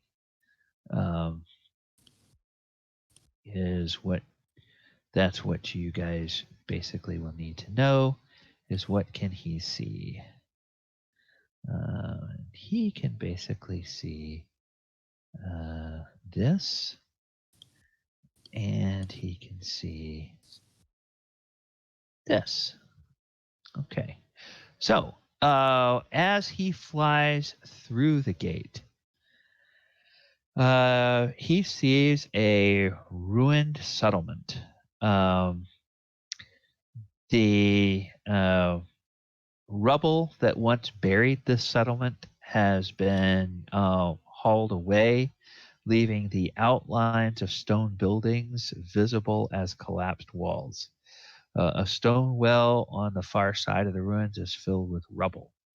Looks like it's been pretty ransacked, at least from the air, from what he can see. There's a couple of signs of recent campfires that you can tell.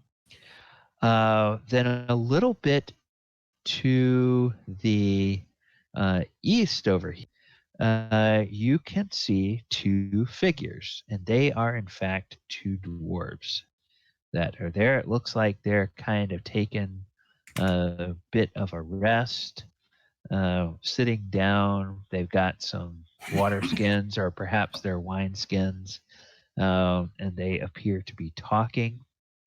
And they are at what looks to be the facade of a temple of some kind. So there's a partially collapsed 10-foot high wall that separates a courtyard from the settlement to the west. 3 heaps of rubble are piled high in the area. Hewn from the canyon's back wall, a 30-foot high temple facade features steps rising to a stone platform. Cut into this facade is a 10-foot-high open doorway flanked by crumbling life-size granite statues of cloaked dwarves. Evil grins can be seen on their weather-worn faces. And the two dwarves are sitting there eating rations and drinking, and it looks like they're talking to each other. But, Abinadom understands Dwarven. So can I hear what they're saying through my owl? They're talking kind of quietly. From where he is, he would probably have to get a little closer to, be close enough to tell. Because, of course, there's a little bit of wind and there's kind of echoing sound. So you can hear that the voices are, but the way the voices echo off, it's kind of hard to figure out what they're saying. He would probably have to get a little closer. But they just appear to be basically taking a break at this point. And these black lines, are these, how tall are these walls before the bigger black lines? This one here, these large black lines are about 10 feet tall. The smaller ones range anywhere from maybe 2 feet to 5 feet tall, and they just look like the crumbled remains of basically buildings that were crushed by something or that have been dismantled. And, at one time you can kind of imagine that maybe this whole area was filled with rubble, but it's been all kind of gradually cleared away. And so these are sort of the outlines of buildings that remain in this area.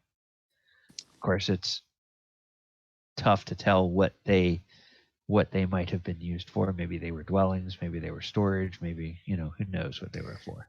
Can I tell if there's any recent damage that's been done in this area, or if it's all just old damage? It looks all very old. Okay. All right, so I'll bring the owl back, and Okay. I will transition back to myself, and I will tell everyone what I've just seen, and describe to him the old room, that there appear to be two dwarves resting at the front of or on top of a few steps, elevated platform, and with some statues, with some devilish grins, old statues, and I can't see anything farther beyond that. And that once we enter this gate, it's most likely, unless we crawl, it's most likely these dwarves will be aware of our presence. I'm not trying to sound like a racist, but a 10-foot tall wall, a dwarf's only 4 foot tall. And what's your point? Not to sound forget it. Well, just to let you know, it did sound like you were being a little bit racist. Well, he did say the wall was 10 feet tall. Yes. Well, the walls closest to the resting dwarves are 10 feet tall, but there are other. There's an opening that they can look through, and the other walls are much shorter. That's why windows and doors were invented. So they most likely will be aware and see us once we enter, unless we want to. Well, try to sneak in. Why we're here? We're here to inform this group that there's a dragon about, and they are our comrades, and Gorrim and mine. There doesn't appear to be anything dangerous. Yes. Yes. Let's go in non-threateningly, and we can switch channels to wacky if we need to. And you first. We'll send our dwarfen friend in and be our representative. Gorrim, there you go. You first. Come with me. I'll be 50 feet behind you. You first. Okay. Well, don't behave like you're being too sneaky. Okay, No, I'm- Gorrim, as you walk in, indeed, you can see a dwarf who looks like a prospector here. And it appears to be a lady dwarf by the sparse beard that she has. And she points and she holds up a hand in greeting. And she says, Greetings and "Hello." well met. And when she greets you, another dwarf steps out, and this one appears to be a dwarven gent. And so you can now see them both. And the dwarven lady steps forward and comes out. And her companion also comes out. And the dwarven lady says, "Hello, travelers. Well met. My name is Daslin. This is my companion Norbus. What brings you here today? Welcome, welcome." Well, yes, and good to see you and other of the stout, strong folk. We are here to warn you. We were sent with a message of the dire emergence and devastation of an ice dragon that has been terrorizing these parts, and to make sure you are well aware. A dragon, you say? Oh, yes. We come from a town where it lost quite a few, and we, if we could get our hands on that dragon, the stories they'd tell and the glory we would have. Oh dear, oh dear. And so she says, "My stars, Norbus said, you haven't seen any dragons, have you?" And Norbus says, "No, of course I haven't, but with all these mountains around, wouldn't be terribly surprising that there would be one. What town did you say you all were from?" We're from Phandalin. Oh, no. What town are we from? Leyland. We're from Leyland. Well, I happened to find myself there. Not too many dwarves, I gather, but that's where I wound up. Oh, Leyland was attacked, and you've come straight from Leyland here to warn us? No, by way of Phandalin. There's was it the quartermaster that sent us? No, the miner. Halia from the Miners' Exchange. Yeah, Halia from the Miners' Exchange. Feared that, you would be in danger if you weren't, had some ability to prepare. Oh, well, isn't that wonderful of her, Norbus? And Norbus says, "Oh, yes, that Halia, she's a fine woman for a human. Very, very pleasant to work with. Well, you've come all this way. Come, you must be tired from your journey. Sit down, we have some dwarven ale that we can share. And tell us more about this dragon." Come on, everyone. We have the welcoming of these fine people. They head back over here and you can see now that you're a little bit closer, you can see that they are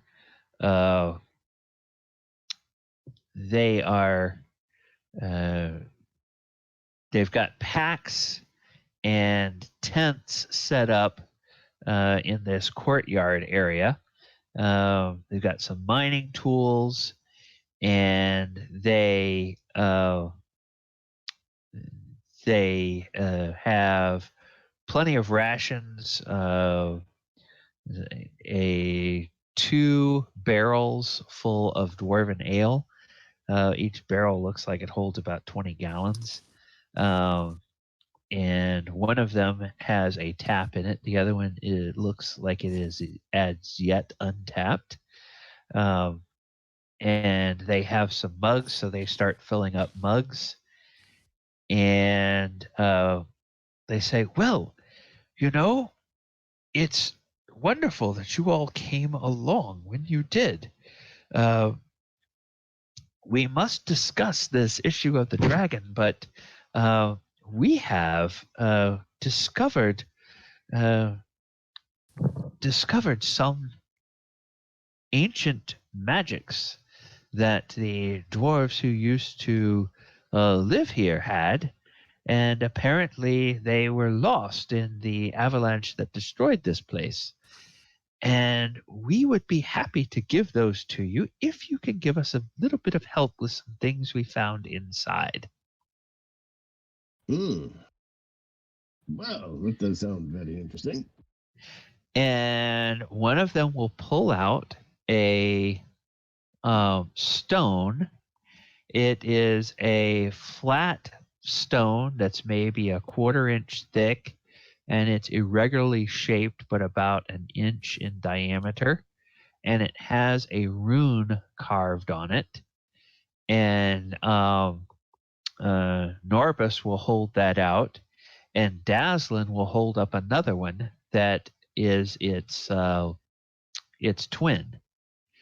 And they say, now these are sending stones. Have you heard of those before? Can I roll an Arcana check? You sure can. Yeah, Abinadom's going to do as well. Yeah. Not with that roll. Oh! And I have a +3. That sucks. Abinadom, yes. Sending stones. You've heard about these. And Finn, you've heard about these too. Abinadom, actually, you got a 25 because you have a memory of nearly getting into trouble because of these in one of your classes at Magic College. So there was someone who was trying to get you, because you were a really good student. There was someone that was trying to get you to help them cheat on an exam. And they showed you this sending stone, and they wanted you to sit outside their class with the scrolls that had all the answers on it, and basically they would ask you the answer to a question. The scheme was they were going to ask you the answer to the question, and they wanted you to tell them the answer, because when you whisper into one of these sending stones, then whoever holds the other one will hear that message in their mind telepathically, and they can respond to you also telepathically with that. Now it can only be used once an hour, and it can you can send a message of up to 25 words. So they were trying to tell you that they would sort of have these key phrases for the particular questions that they wanted to ask, and it was a really complicated scheme. And you were thinking, now, why, if you spent as much time studying as you did trying to figure out this scheme on how you were going to use these sending stones, you would easily pass this class. So you turned them down. And then the next week, that student that offered that to you got expelled from Magic College because he had talked somebody else into using the sending stone with him, and they both got kicked out. So that's why you have such a vivid memory of these devices. Quick clarification: is that 25 words total, or 25 words per sending? 20, both ways. Yes, 25 words per sending and 25 words for the response. Okay. And how big are these? So these stones, I said they're tablets. The ones that I'm seeing. No. They're holding these in their hands. They're small stones. Okay. Yeah, they're maybe a 1/4 inch thick, and they're irregularly shaped, but they have matching runes on them, and they're maybe an inch at the most in diameter. Okay. So they're just small little things. And so they were asking us if we knew what sending stone. Well, they said, do you know what they are? And you guys do know what they are, so you can tell everybody else. And they basically say they will give these to you if you help them deal with some things that they found inside this temple ruin. I say I would love to have these stones. So I'm in for helping these guys. I'm all for it.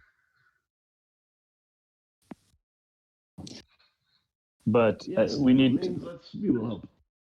But I think as part of also as helping them, we should try to get them to come back to Phandalin with us. Was that part of it? Sounds about right. Oh, I guess we just had to warn them. Yes. I guess it didn't say. Yeah. We don't have to bring them back. Never mind.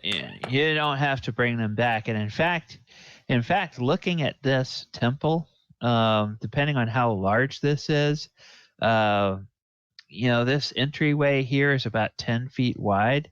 That's probably too small for a dragon to fit in. And depending on how big this temple complex is, if they ever got caught by a dragon, they could just run in here and hide until the dragon got tired and went away. Now, of course, the problem is if the dragon decides it's not going to get tired and go away, well, then if there's not a back way out, then they would eventually have to deal with the dragon on their doorstep. But, at least in the short term, they would probably be safe in here. And how much, you said they had some supplies, right? Some provisions? Yep. They have about 10 days. They have about 10 days worth of supplies left each. So they can hang out here for another 10 days before they would have to send, or probably another 9 days before they would set back off for Phandalin, because it would take them about a day to get back. I'm just worried about us. I don't know if we brought provisions for many days. The provisions are negligible price, so we'll just say that you have enough for like 3 or 4 days. Okay. What you thought it was going to take you to... you thought it was going to take you maybe 2 days to do this whole circuit, so you probably took 3 or 4 days worth of provisions just to be on the safe side.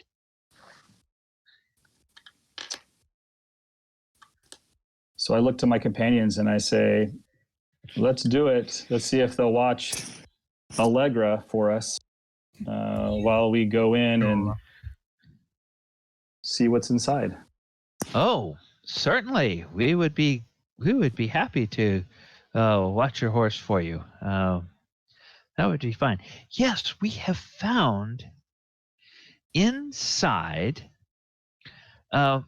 We have found several ochre jellies.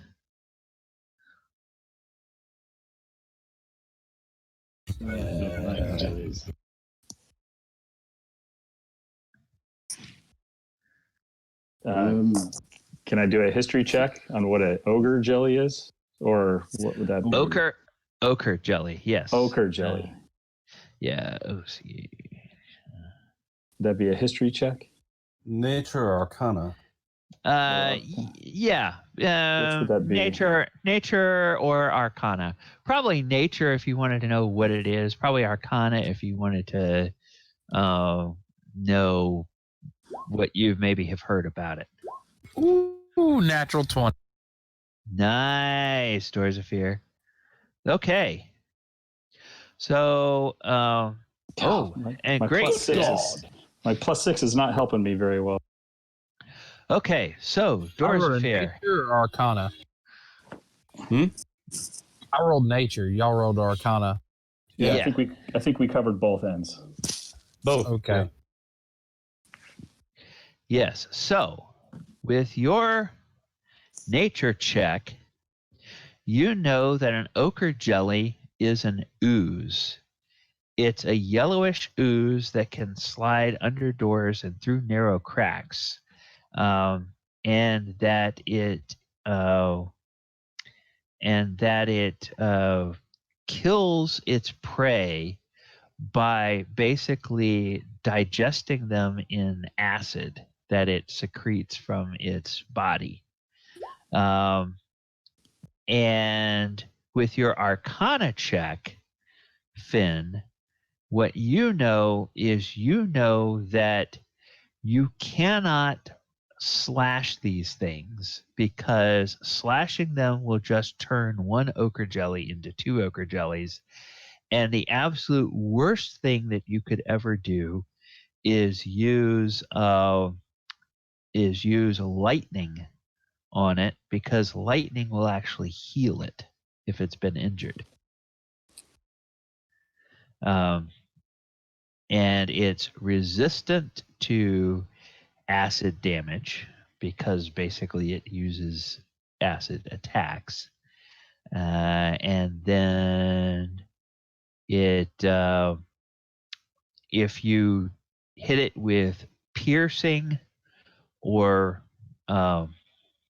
bludgeoning damage, basically smash it with hammers or things like that, that will deal more or less normal damage to it. Now, they're usually not terribly hard to hit, but they can be kind of big. Fellas, just don't let it touch you. Crush them and poke them, but don't slash them. Yep. So does everyone have a way to pierce or pierce? I have a way to... I can use some spells, but... Pierce or smash. Crush. Yep, pierce and smash. Yes, I can smash. Well, too bad I'm going to have to be in the back. That is very close, but I can also shoot from far away.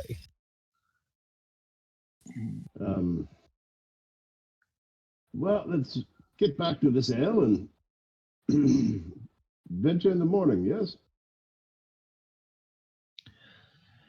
Well, yes, you could. That would be fine if you wanted to spend the night out here. We can then... they look around your group. They see at least one of you is a human. They see a couple of dwarves and an elf, so they know you guys can see in the dark. And they see a couple of humans. So they say, well, we can light some torches for the humans inside, and they'll tell you a little bit about the layout. They say there's some passages and areas that are choked off with rubble, but there's a number of the chambers that they have been able to excavate and open up. They have found one secret door, and they suspect that there are more, but they haven't found any more as of yet. So they're hopeful that once the jellies are dealt with, they can find out if there are any other secret doors. And it is, we've been going for almost 2 hours, so I think it's a good time to take a break.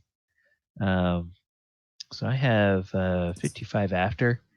Why don't we go ahead and take 10 minutes?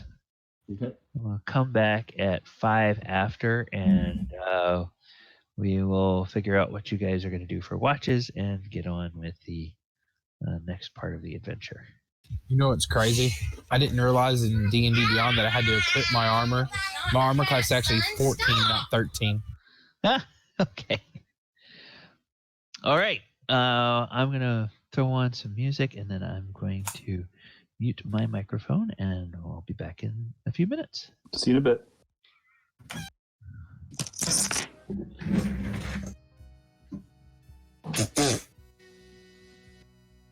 Yeah, I had one of them duh moments. I was looking through my inventory, and it says leather, and it says light leather armor, and it was unequipped. And then my armor class was 13. I equip it, now it's 14. I'm like, that's ridiculous. Why wouldn't it automatically equip it?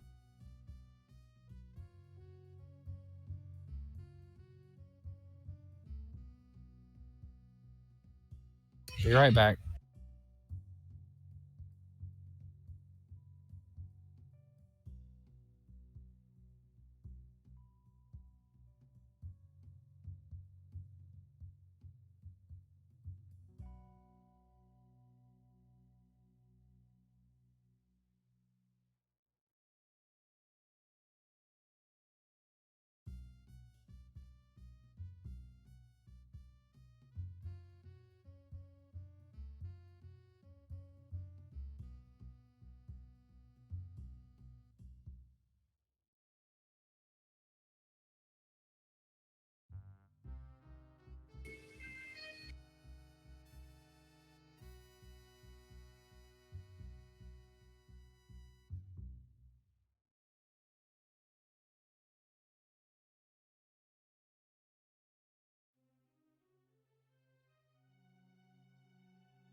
I was going to say, Finn, that'd be awesome, but nobody's lost any hit points yet.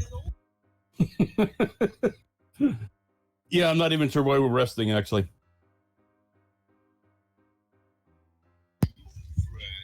I was about to say, we're probably about to have a long rest. To let the dwarven ale wear off. Right. So we're not at disadvantage at everything. Well, you said we were going to take care of it in the morning. The exhaustion. Oh, that's after 24 hours, I thought.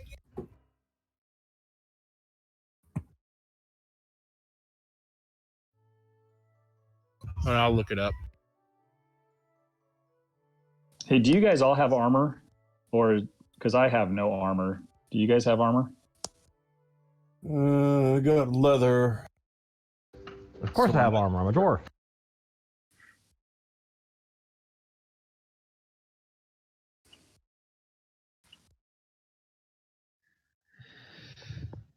Okay. All right. So, Abinadom, I have your token and Bandit's token updated because I had actually found an owl during the week. And I thought I had uploaded it to the game, but I did not. So, your new Bandit token is there as well. Cool. And is there a way to also change it on the big icon at the bottom of the screen, or is that separate? Just if we wanted to. At the bottom of the screen, yeah. Or is that something I can do, or no? I think you can do that. That's when you go and set your user settings. Okay. Set whatever you want your image to be there. Okay, I can do that later. For your user setting, yeah. Okay. So do we have a sending stone with us now? Didn't they put it in one of our hands? Or did they just show them? No, they just showed them. They just showed them.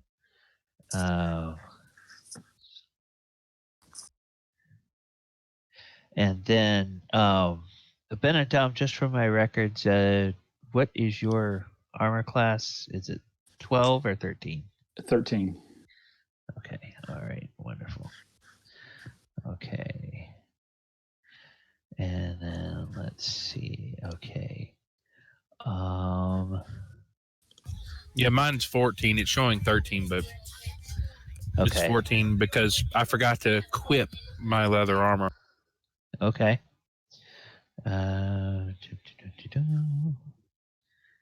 Now, before we go inside, I'm going to cast a spell that I can wait before after whatever rest we're doing. Okay. And Dorzaphir, you're at 13 hit points now after leveling up. 13, yes. Okay. All right. And Finn, what are you at now for hit points and AC after leveling up? 13 armor class, 17 hit points. Okay, 17 and 13. Okay.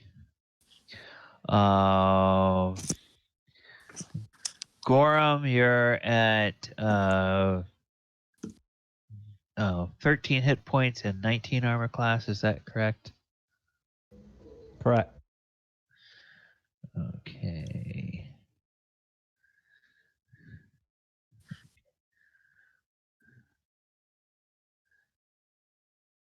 All right.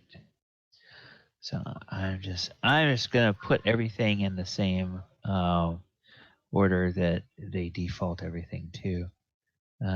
Just so when I click on each of these tokens,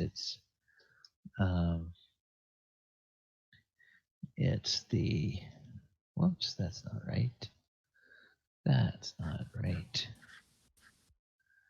And then that's right. Okay, there we go. All right. So, they will tell you that the places they have found the jellies are in the large chamber ahead. And so you guys want to take a... did I understand correctly that you all wanted to wait until the morning, or do you want to go try to deal with this now before you take a long rest, or what do you all want to do? How long would it be before we take a point of exhaustion? Oh, you slept last night, so you could probably go like until close to midnight tonight. It's maybe 4:35 in the afternoon, so you've got quite a few hours left. You could. Yeah, I say we go. We move forward if we have time. Okay. All right. Well, they will set up some torches for you, and those of you who have dark vision can see in the dark. So I'm just going to go ahead and open up this whole area so you can see what is what in here. And let's do... Is there like a doorway here? There's a doorway. Yep, there's a doorway there. Then I'm going to go in here, and I'm going to open this, and I'm going to open this. Okay, now, as you all get to the top of the stairs, I'll tell you what you all see. This is a foyer area. There are spikes hammered into the floor to hold open 2 sets of double doors. A once secret door to the north stands open with a room beyond it holding nothing but rubble. And then the so that would be this area here that you see. Then beyond it, you see where there's another secret door, and this is the secret door that talks about going up into the rubble. There's another secret door that they have found and opened, and this leads into a temple area. And there's large stone pillars holding up the ceiling. At the far end of the room, there is a blood-stained limestone altar. And they say that they got as far as that altar before they heard something and looked up and saw an ochre jelly on the ceiling up above. And they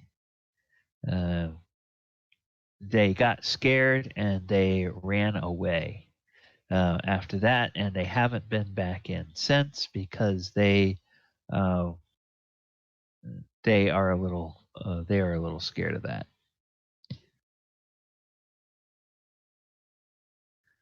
Who wants to go in first?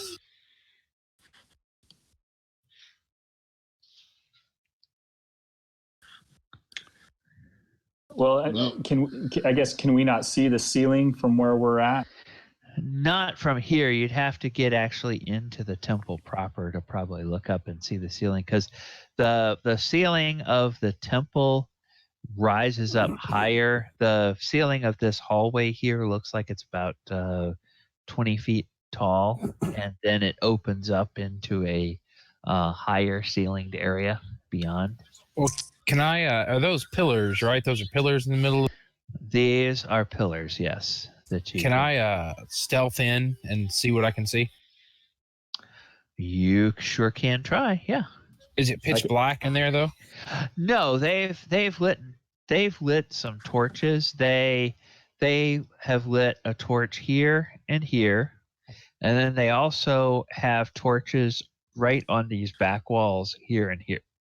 So it's basically casting a light that kind of illuminates this area dimly, but it's even enough light for you guys to see. I could also send Bandit in as well again. Yeah, this is not a terribly large area. This is only like 35 feet deep, so the light from the torch will actually get to this area, although it's kind of dim light when it gets back here. Those of you who 17. have dark vision can see everything clearly. Okay, so show me, Dorzaphir, where are you going? So that it's right behind that pillar. Okay.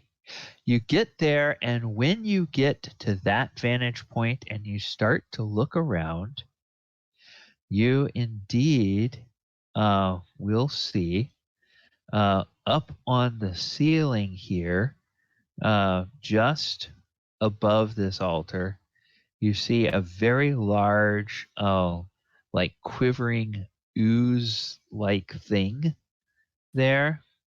And then as you further look around, you see on the other side over here, you see another one. So you actually can see two of them, one here and one here.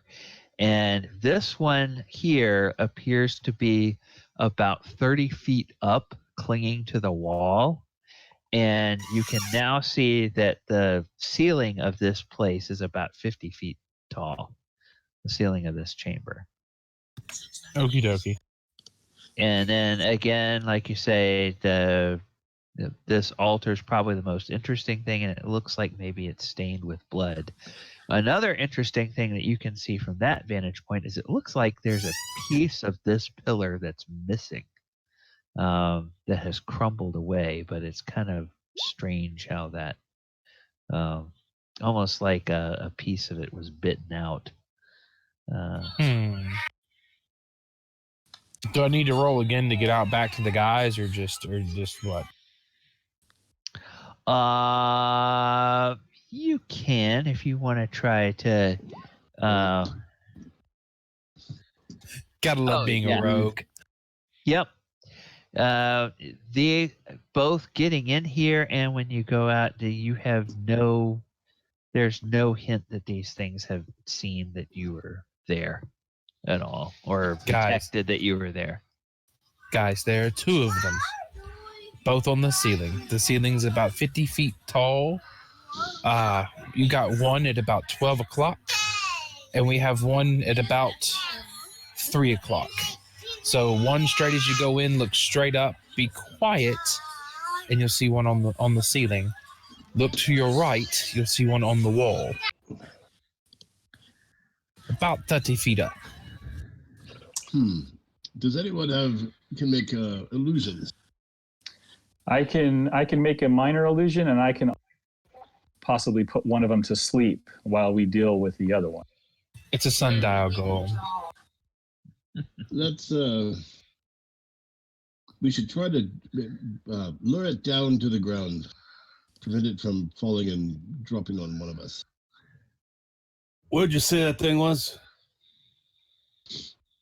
Can I see that thing if I'm looking hard? Do I need to roll for this? You can't see it from where you are, Finn, because of the angle. Right here, the ceiling is only about 20 feet high, and then as he tells you, once you get in here, it's about 50 feet high. So if you're standing back here, the ceiling of this hallway is blocking your view of the temple ceiling. You'd have to get closer to be able to see. All right, look. You guys stand in front of me. I can take... If you can show me this thing, I got a nice little lit arrow. I can shoot at it. That'll bring it down. Or I'll just keep shooting at it some more. That would be okay, too. Would you guys like me to try to put one of them to sleep? If we put one to sleep, and I assume we can put these ochre jellies to sleep. If you put it to sleep, we should wait till it comes down to the ground and put it to sleep then. Otherwise, if you put it to sleep, it'll fall and wake up.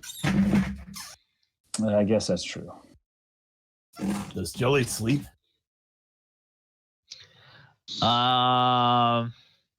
Somebody had a 20 on their Arcana check.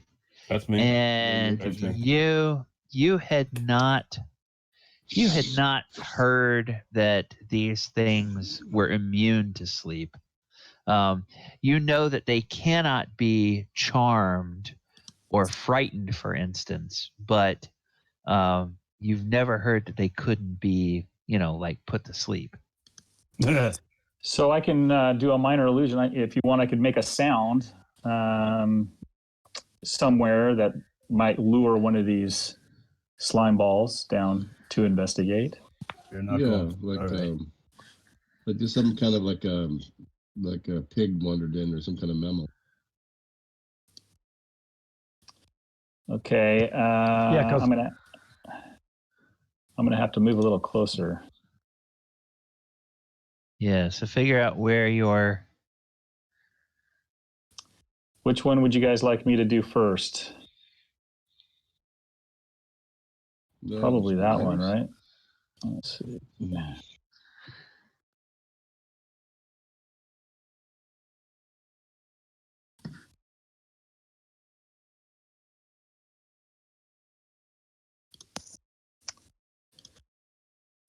Okay, it's 30 feet range, so I go ahead and I... Okay, if it's 30 foot, okay, 30 feet range, yeah, that'll work, sorry.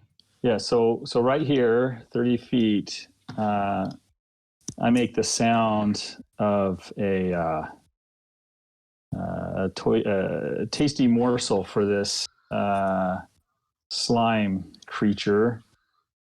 So it'll be maybe like a wild boar kind of going and kind of rooting around in the dirt here. Okay. It's actually kind of a stone floor, but that's fine. Okay, it's snorting around. Snorting around. Yeah, okay. So do that. Let's put that on the map layer. So that sound goes off, and at first you don't notice anything, But then you notice with your sharp elven eyes, you notice what looks like a tendril of kind of goop that falls down. It doesn't fall like free fall, but it oozes down and touches the floor and then kind of like pulsates, almost as if goop is pouring down this long tendril, and eventually within just about 15 seconds or so, this entire ochre jelly has basically oozed its way from the ceiling straight down to the floor. And then it moves towards where that sound is. And as soon as I see it do that, I'm going to cast Sleep on this creature. Going to cast Sleep on that creature. Okay. Now, well, two things are going to happen. You are this is now an attack, so this will be basically a surprise round for you guys. But it's also going to kick off initiative. So Sleep, I believe you're casting it. Well, yeah, of course you'd be casting it first level. I believe it's 5d8. So you can go ahead and roll 5d8. And I believe it's got a 20 feet. Oh, so the other one is still going to be out of range, right? How high up the wall did you say? It's 30 feet up. Okay, so so I can't get both. Okay, so I will cast it. Let's see what's going on. Uh-oh, why didn't it do anything? I think why didn't it roll? It's not. It doesn't roll on its own. Because it's a saving. Yeah, that's right. Yeah, no. If you go, if you click on the 5d8, I think it will roll the 5d8 for you. Okay, so I'll just do. So how do I do 5? So I do that in roll 20, right? Or on roll. On roll 20, yeah. Just where you add it, you can click on it and roll 20. Yeah, there you go. 18. Oh, horrible. So that's pretty good. It affects up to 18 hit points worth of creature. Unfortunately, this creature has more than 18 hit points, so it doesn't really do anything. And I see 3 of you have rolled initiative, so the other 2 of you can go ahead and roll initiative, and I will roll initiative for both of these creatures. And we will see what happens. Okay, so nothing much. Yeah. So this is going to be turn. So this is 3.06, and this is going to be. Okay, yes. Dexterous, these things are not. Gorrim, I'm only going to worry about you. What is your actual dex score? I'm sure it's higher than a 6, but what is your actual dex score, not your bonus?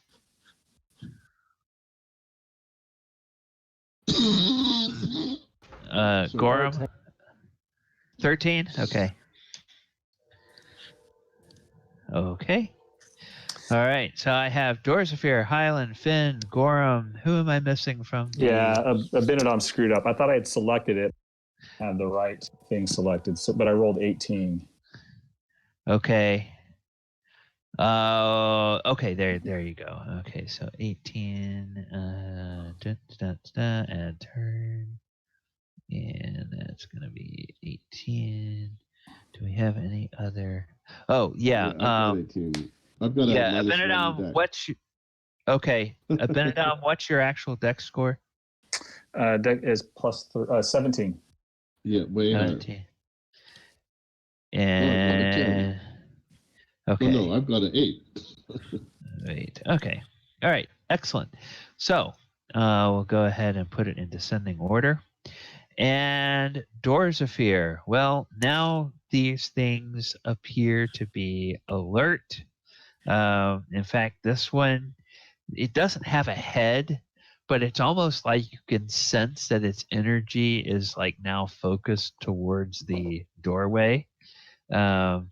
So some crazy way it does seem to be aware that there's something out there at the door. What would you like to do? Besides run and tuck tail, no. Let me just fire at it with a short bow because I know I can't slash at it. So let me just hit it with a. Okay.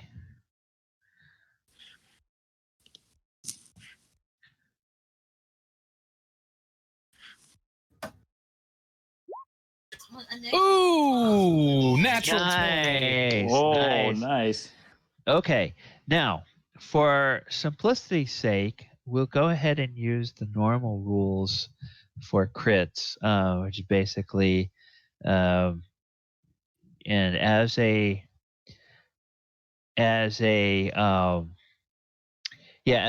you won't get sneak attack damage on this one because at higher levels you will get the ability to deal sneak attack damage if it hasn't gone yet. But at this level you don't. It's like you would have to have either advantage on the attack or you would have to have an ally next to it, and that doesn't apply. But you do get the 5 and 2, so you get 7 points of damage. The arrow sinks in. When we get into the homebrew rules, my homebrew rules for crits are it's maximum dice as normal, and then instead of rolling twice, you just roll one set of dice and add that to whatever your maximum is. So my theory is that in my homebrew rules, your worst crit is always better than your best non-crit. The thing I don't like about the rules the way they are written in this edition is that you could roll 2 1s on a crit, and really it's kind of it feels like you kind of lost something on a critical hit. So, Oh yeah. But the caveat with that is that the monsters use that same formula. So if they crit you, they're going to do a bucket of damage too. So Abinadom, you are. Oh, I'm sorry, Dorzaphir. Did you want to move? Yeah, I want to use my bonus action hide. Okay. All right. So now Roll stealth on that. Yeah. Go ahead and I'll say roll stealth, and if you beat their passive perception, you would then get advantage on your attack next round, which means you would get to add your sneak attack damage. Okay. 21. All right. So you feel like you're pretty well hidden. All right. Now, Abinadom, you're up. So Abinadom's gonna be upset that the sleep did nothing, and I ray of frost at this sucker. Okay.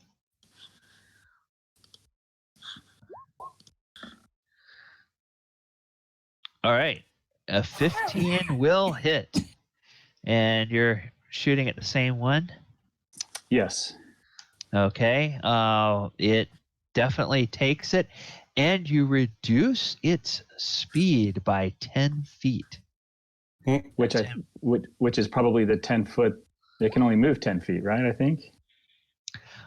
Oozes typically are pretty slow, so when it comes around to its turn, we will see what it can do. Now, that's your action. Would you like to move? Yes. 1, 2, 3, let's see, 5, 10, 15, 20.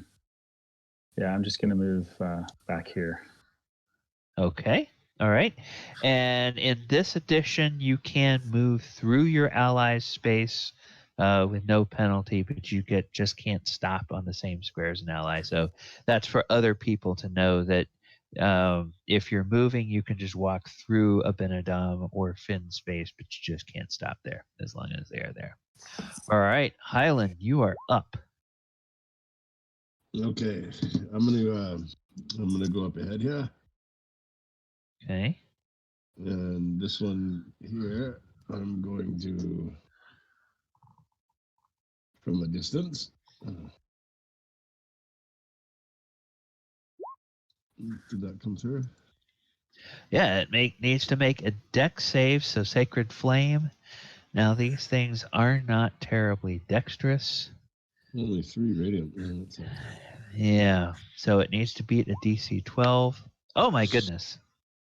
It actually did. Even with a -2 dex, it did beat a DC 12 dex. Jelly, you're making me look bad. Are you jelly? I'm ashamed, not jealous. I don't want to be like that thing. Okay, so It's all my game. that was okay. That's all I can do, yeah.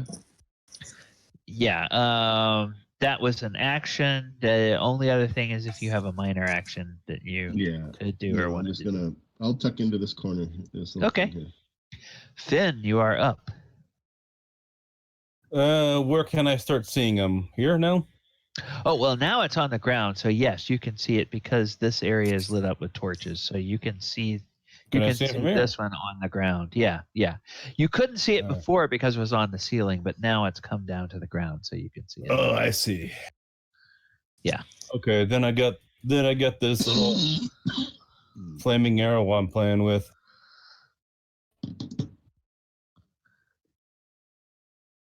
Boop.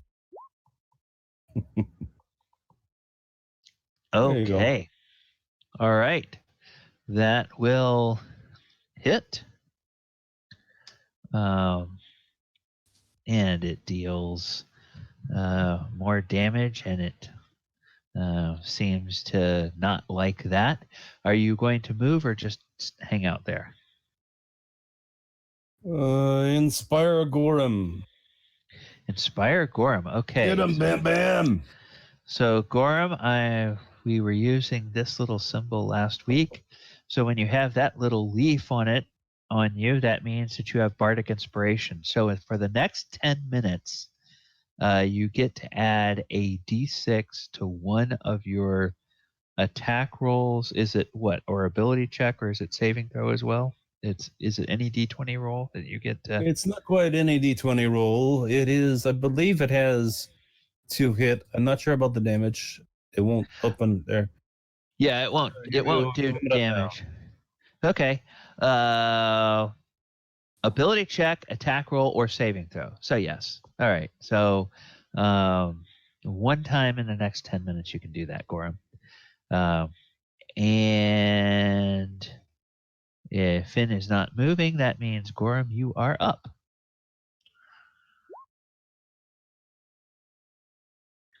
Okay, so 6 in using that d6. So we'll just go ahead and say that is now used. A 12 will hit. So for 11 piercing damage, -11. And with that 11 piercing damage, the ooze is bloodied. And as we were saying last week, as I was telling everybody, bloodied is not strictly a 5th edition mechanic. It's a mechanic from an earlier edition. Basically, it means that that the creature is below half its hit points. And that usually means it's significantly enough damage that I think, okay, yeah, you could tell it's really hurt when it gets down there. All right. So he also moved. And now this ochre jelly here, actually slides down the wall, and it is now 20 feet. Whoops. Okay. Whoops. Oh, he's gone. We destroyed it. We scared it away. Okay. That was not what I wanted to do. Okay. It just vanished. Yeah. It's got special powers. Let me try this. Teleport.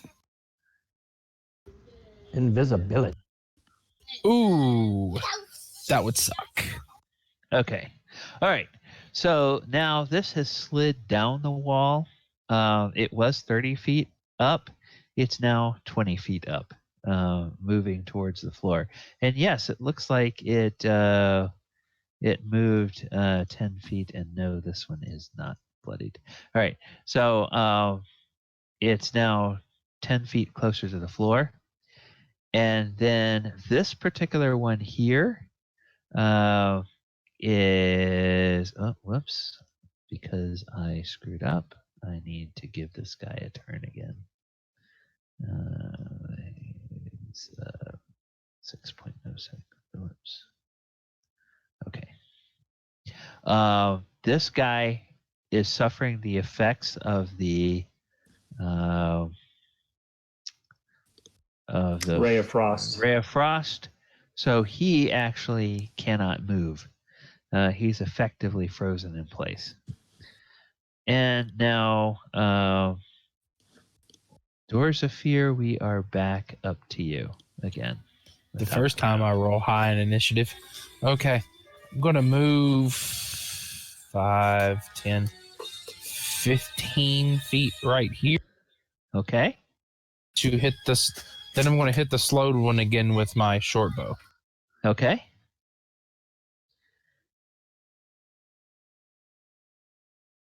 Give me 1 sec.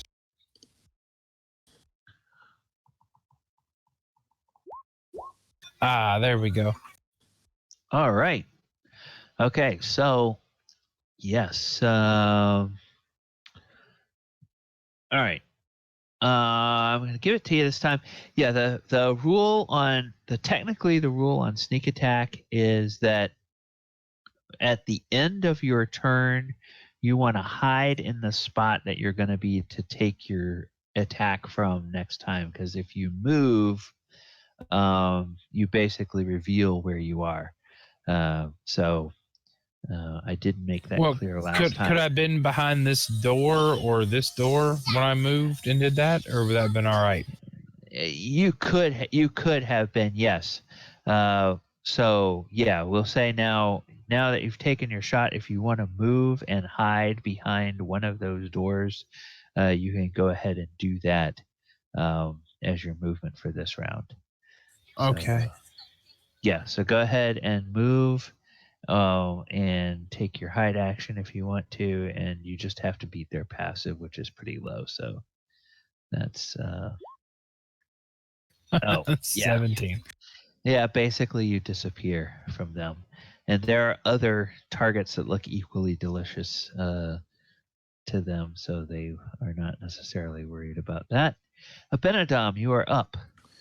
Okay, I am going to move 10, 15. And from here, do I have a clear shot of this guy? Oh, do I have a clear shot of this guy? That door doesn't block me, right? So I'm good? No. Okay, Yeah. and I'm gonna shoot magic missile, and I'm gonna send all 3 missiles to this creature. Oh, I gotta do it again. Okay, 3 and 2 is 5. 4 is 9. Oh, And bam. I need. Okay. Okay. It looks like it's badly hurt, but it's not quite dead yet. It hasn't. It's still cohesive in a way that makes you feel like it's still acting as a creature. Okay. And I'll move back over here. Okay. And I'm done. All right, Hylan, you're up again.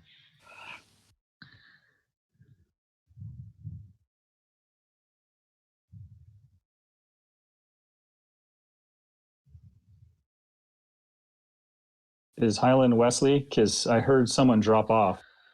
Hylan does not Wesley. Oh.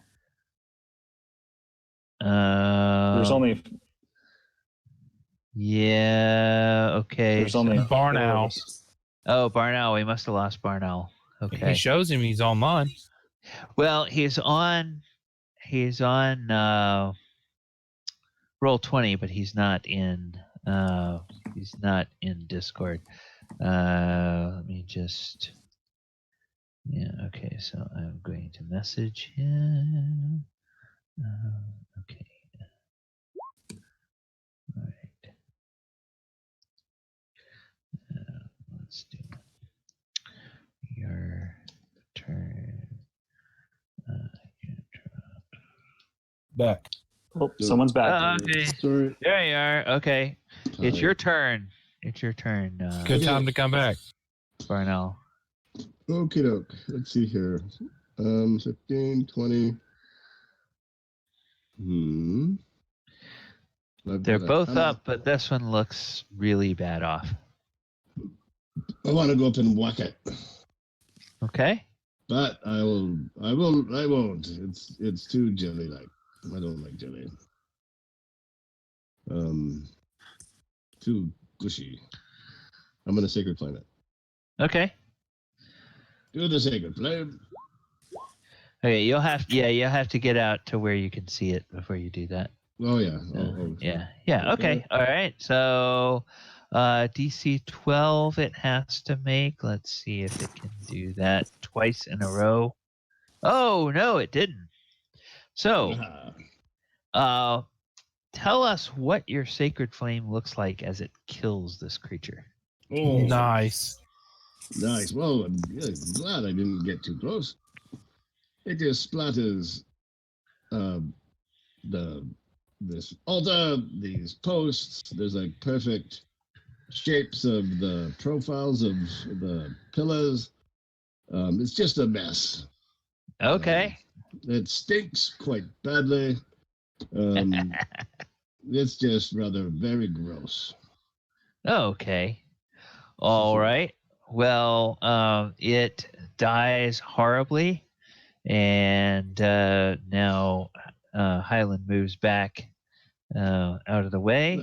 Watch your step. It's probably slippery. And Finn, you are up. So I'm back to not seeing anything. Yeah, because they've told you this other one is on the wall, so you could come up and attack it. Come up to a point where you could see it and shoot, if you wish. This is kind of crazy. How far can you move? 30, but it's really not advantageous. Yes. Yeah. Yeah, if you moved here, this would be your 30 feet of movement here. You could probably do 25 and then move back. 25 would probably give you.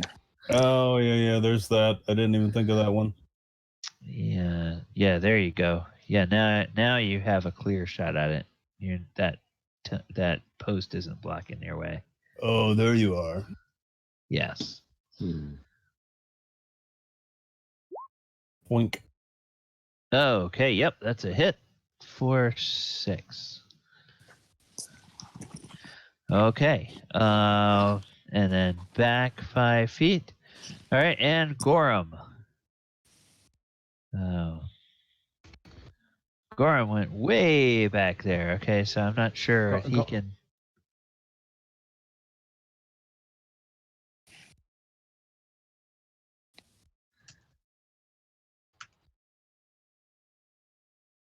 Yeah, now if you want to double move, you could move, but then you wouldn't be able to do anything else after you move, unless you have a bonus action that you can do. Okay, all right.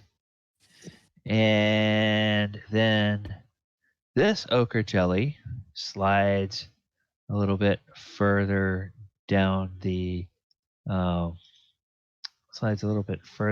wall, and it is now 10 feet off the ground, and that's basically all it can do. And this ochre jelly just sort of sizzles on the ground. Dorzaphir, we're back to you. Okay, let's see. If I run in right there, I can hide behind that pillar. So I'm going to move. Well, because I can't see it because I'm behind the door. So let me come up right here. Won't be no bonus.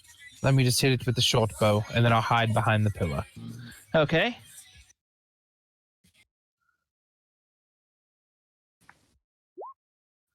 That'll hit for 9 points of damage. Okay. Boop. All right. And then bonus action hide behind hide. Yes. Sounds good. And then your dex check. Or your stealth check, I'm sorry. Yeah, I got to switch pages. It's what takes me a second. There we go. Oh, excellent. Well done. Well done. That +7 to stealth really helps. Yeah. Okay, Abinadom, you're up. Okay, I'm going to move 5, 10, 15, 20 feet.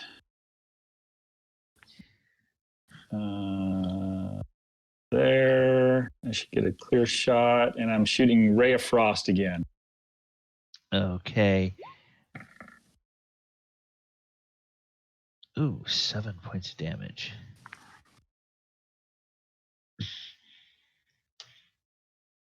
All right. And it's hurt by that, and it is also slowed by that. And then I'm going to move back here in case anyone else needs to take that spot. Okay. All right, Hylan, you're up. Okay. Boy. Yeah, you can move through Finn and then move back through him if you want to tuck back in there later.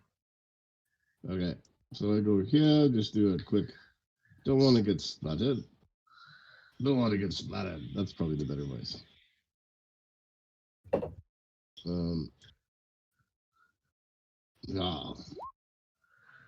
Fuck, that's not much. Okay, let's see if he feels lucky. Oh, he's not lucky. But that damage does bloody him. So he's now below half his hit points. And Finn, you are up. Okay, I don't know if they have interactions, but Finn is going to tap who he calls Abby. What's the name of it? Abinadom. Abinadom, yeah. Taps, I'll probably call him Abs. Taps Abs. He says, "Let me show you something about this sleep spell, bro." You go right ahead.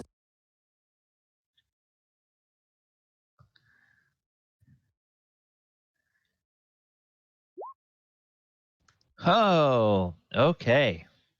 Well, this creature here, it basically falls off the wall. So that Wakes means,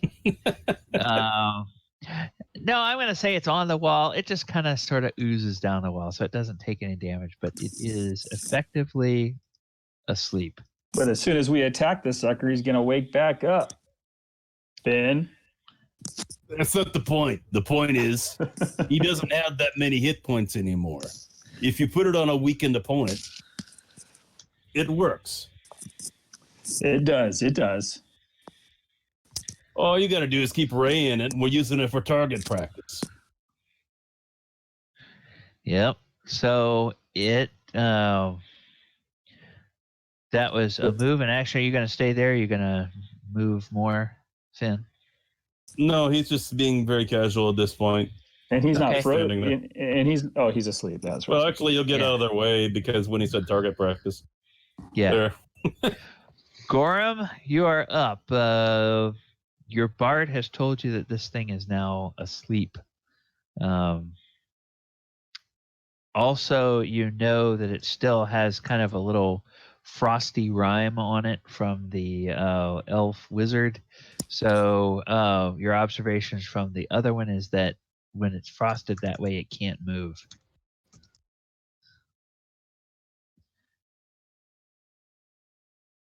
But you also probably know that if you shoot or bash something that's asleep, it'll wake up.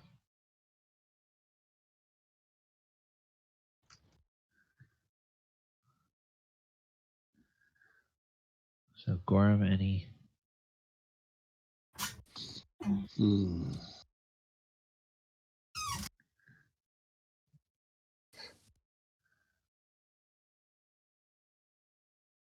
Wesley, are you there? Did we lose Wesley? Okay, all right. You're up.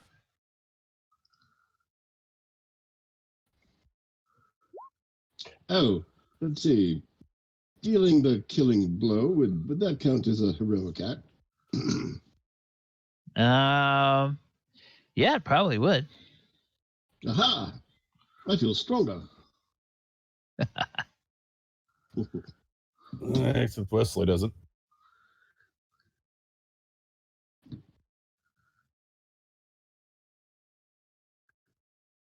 Okay. Wesley, So are you? So Gorrim did the 9, the heavy crossbow. Yeah, which I'm sure. Oh, I'm sorry. Actually, you should get advantage, Gorrim. Roll again because it's asleep. It cannot dodge. So take another attack roll. Okay, and then just roll the damage. I was gonna see if you got a crit. Okay, well now it's no longer asleep, but it is still frozen. So you're out from your observations. You can't move. All right, sorry about that, gentlemen. All right, and it's the ochre jelly's turn, and it is in fact unable to move. So we just cycle right back around to Dorzaphir. Since I'm behind the pillar, can I take a sneak attack at it from where I'm at? Sure you can. And lean out. Boop. Yep. Lean out and go. So you'll get advantage on the attack. So that means you roll twice, take the higher roll.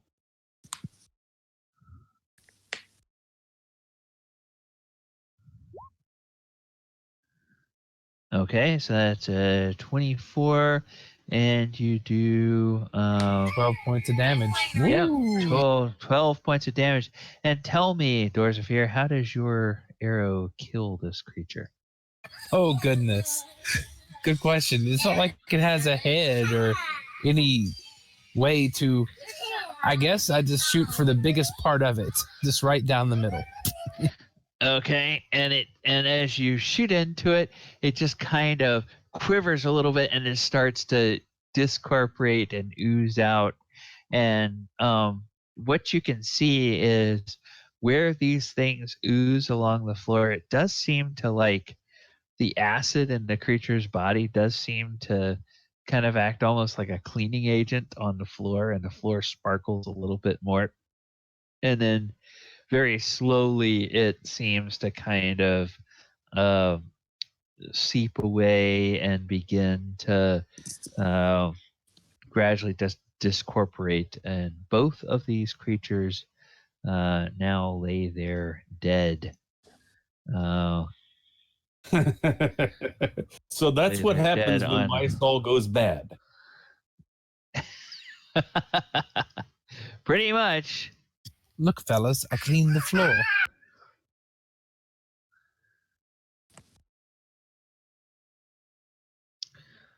All right. And so they... Is that an investigation check to look at their corpses, or is it... What is that? Or what's left of where they were? Yeah, sure. These guys, they hear you.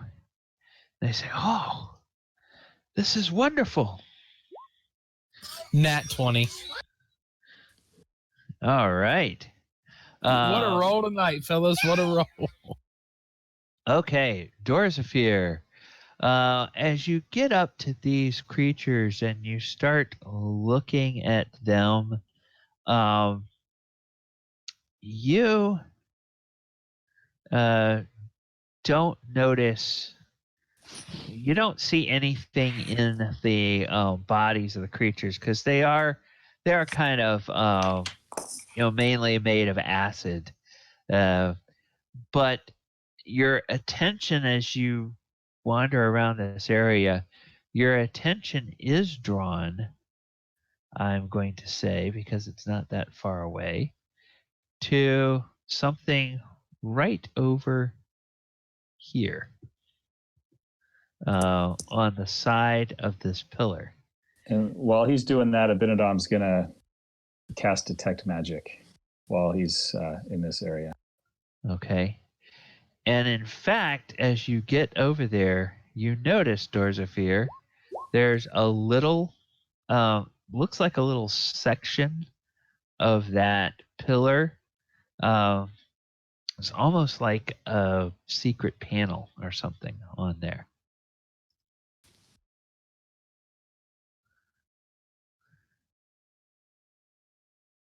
Okay, hold on. Trying to think.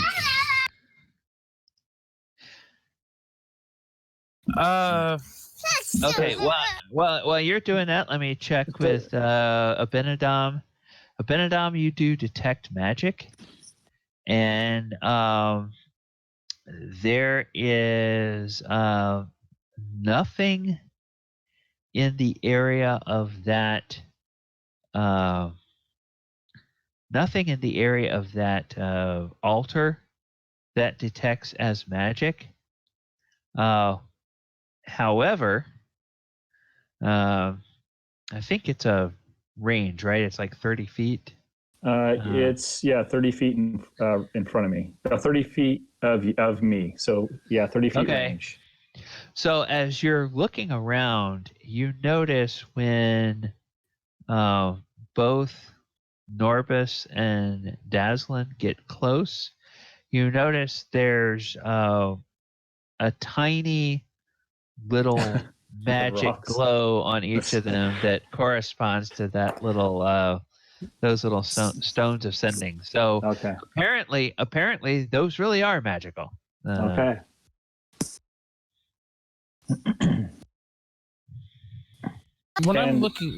Sorry, go ahead. I was just going to say the damage to that pillar, does that look fresh? This pillar right here? Yes. No. Okay. It looks very old now that you're looking at it. It looks like it's probably a section of it cracked and fell away 100 years ago or more. Maybe it was damage that happened when whatever it was happened that buried the settlement outside. DM, what kind of role would it be to investigate the panel? Is it still investigation? Yeah. I've got a +6 on investigation. If you want to. Hey, well, actually, your investigation. I mean, you. Oh, I did roll that 20. Yeah. Oh, yeah. You already said it. Yeah, you already got it. You're you can see a mechanism for opening it. Now, if you want to do a separate roll to see if there's any traps or something, then I would. Yeah, I want to see if it's trapped. Okay, so do another investigation to see if it's trapped. 15. Doesn't appear to be. You can't sense any traps on it. I want to pull the switch. Okay. Well, it's like a little latching mechanism, and as you open it, the door sort of opens more easily than you expect, as though it's being pushed from the inside. And what is pushing it is a number of dwarf skulls, probably about a score of dwarf skulls that just sort of fall out of this cavity and spill across the floor. Which cavity is that? The cavity inside this pillar where the secret panel was that he found. Fellas, I don't think we're in Oz anymore. And at the bottom of that cavity, it appears there is a shallow stone box, maybe about 6 inches tall and about 8 inches wide and about 8 inches deep. So Can I pull it out? yeah, you can reach down in there and pull it out, and it's got a stone lid on it that just looks like it's set on top of the rest of the box. It doesn't look like it's hinged or anything. Now, Is there any writing on it? Okay, somebody asked if there was writing on the... Yeah, that was Dorzaphir. Is there any writing on the box? No, there's kind of some abstract designs on it. And my earlier detect magic, would it have penetrated this pillar? Yeah, I mean, it's. I think it lasts for what, a minute? 10 minutes actually. 10 minutes. So yeah, you go over there and nope, there's nothing magical about it. Okay. Not the pillar, not the skulls, not the box, nothing. Doesn't detect his magic there. Should I open it? Talking to Abinadom. Go ahead. Okay, I open the box. Okay. As you open, your eyes behold little sparkly gems.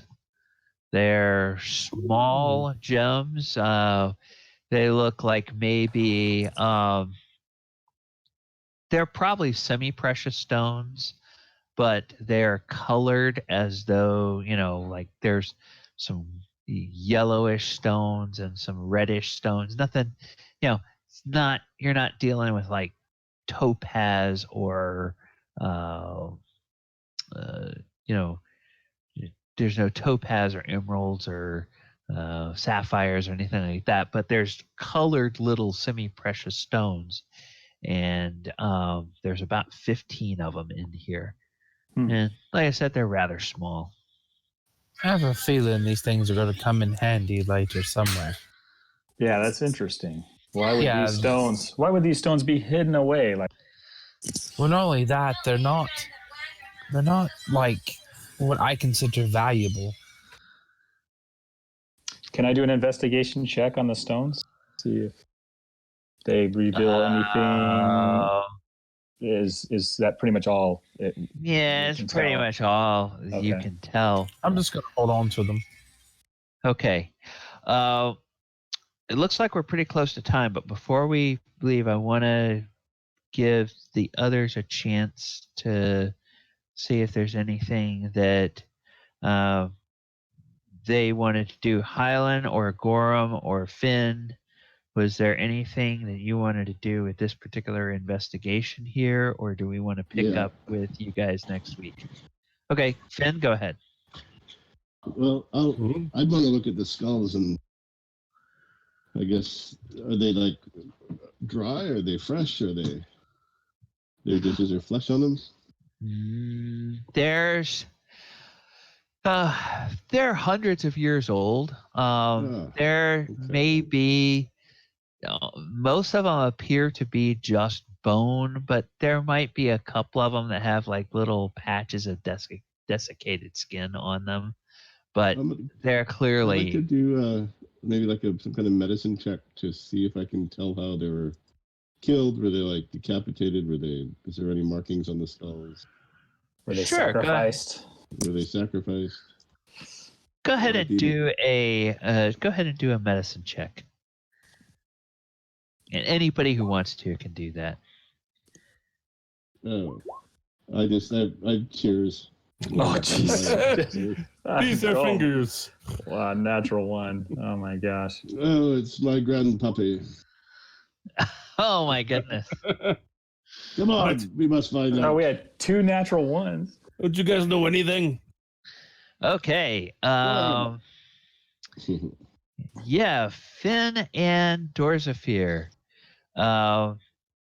Both of you notice that a couple of these skulls do bear what look like the signs of having been stabbed maybe by a dagger or something.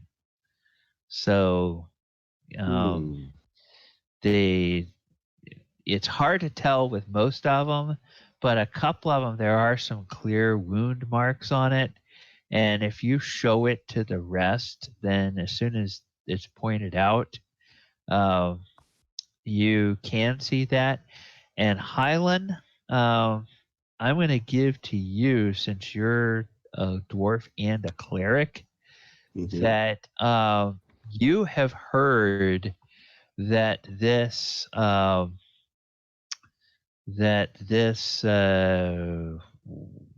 what did he call himself here? This Abathor, this evil dwarven deity, did demand the occasional blood sacrifice. Oh, yes. And so... Well, this is grim. Yeah. But these dwarves have been dead for many, many centuries.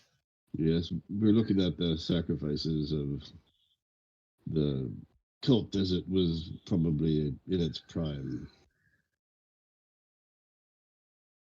May their souls be at rest. And Daslin and Norbus, they both look kind of nervously, and they say, Hylan, are you saying that these people sacrificed dwarves to their deity? It does look it. Oh dear. Clearly, all these are dwarves, and there's clear evidence of that they've been killed by a weapon. Yeah, dagger like this. Head. It's not like this. Dance. That's go ahead. It's a dagger to the head. You don't do that to somebody when you're fighting, unless you're putting in their eye.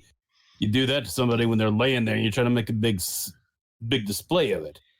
Yeah, trying to get blood to pump out. Looks like there are rivers of it. This is a dark place. And Norbus says, oh, that's not what I had heard at all. I had been led to believe that Abathor simply was one who would bring riches to people who venerated him. But at what cost? I had never even thought of that. Oh. How many lives were lost? Well, there's at least about 20 skulls here, and who knows if this is the only repository of skulls. They tell you that they're certain that with more investigation they'll find more secret doors. And in fact,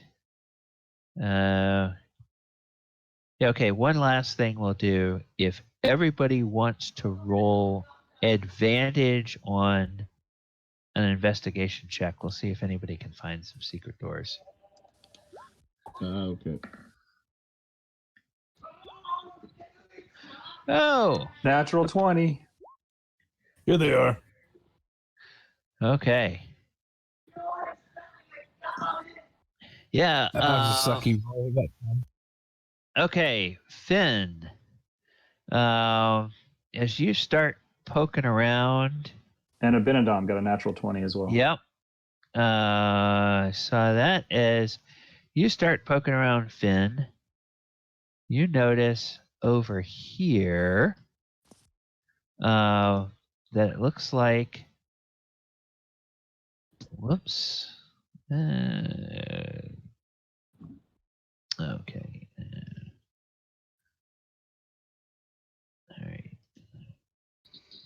That over here, it looks like there's actually a secret door.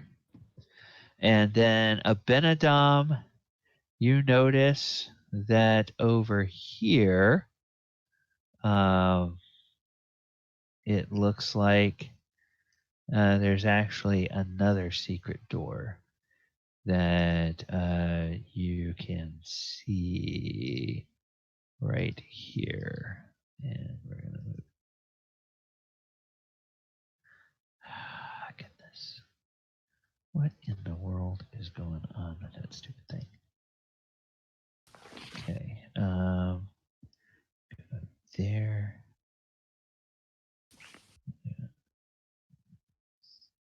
There.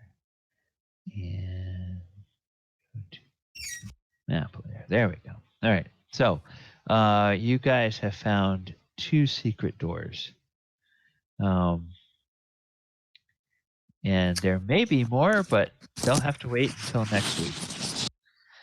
Dun, dun, dun. All right. So everybody who played tonight, go ahead during the week, and you can level yourselves up to level 3. Or if you didn't play last week, you're now level 2. If you did play last week, you'll be level 3. So the 2 dwarves will be level 2 for next time. Everybody else will be level 3, I think. Right? Awesome. Well, yes. rookie will be a level 2, I guess. Right.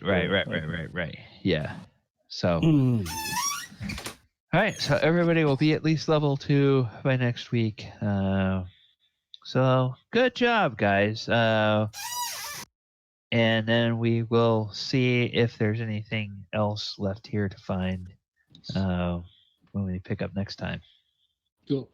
Cool. Thank you. It's been fun. All right. You're welcome. Okay. Well done, guys. And I'll give you the value of those gems that you found in the notes, because they're not worth much, but they're worth a little bit. I've also got the arcane trickster ability. Oh, okay, cool. Excellent. All right, guys, everybody have a great week, and we'll see you next Thursday night. Okay, see you guys. See ya.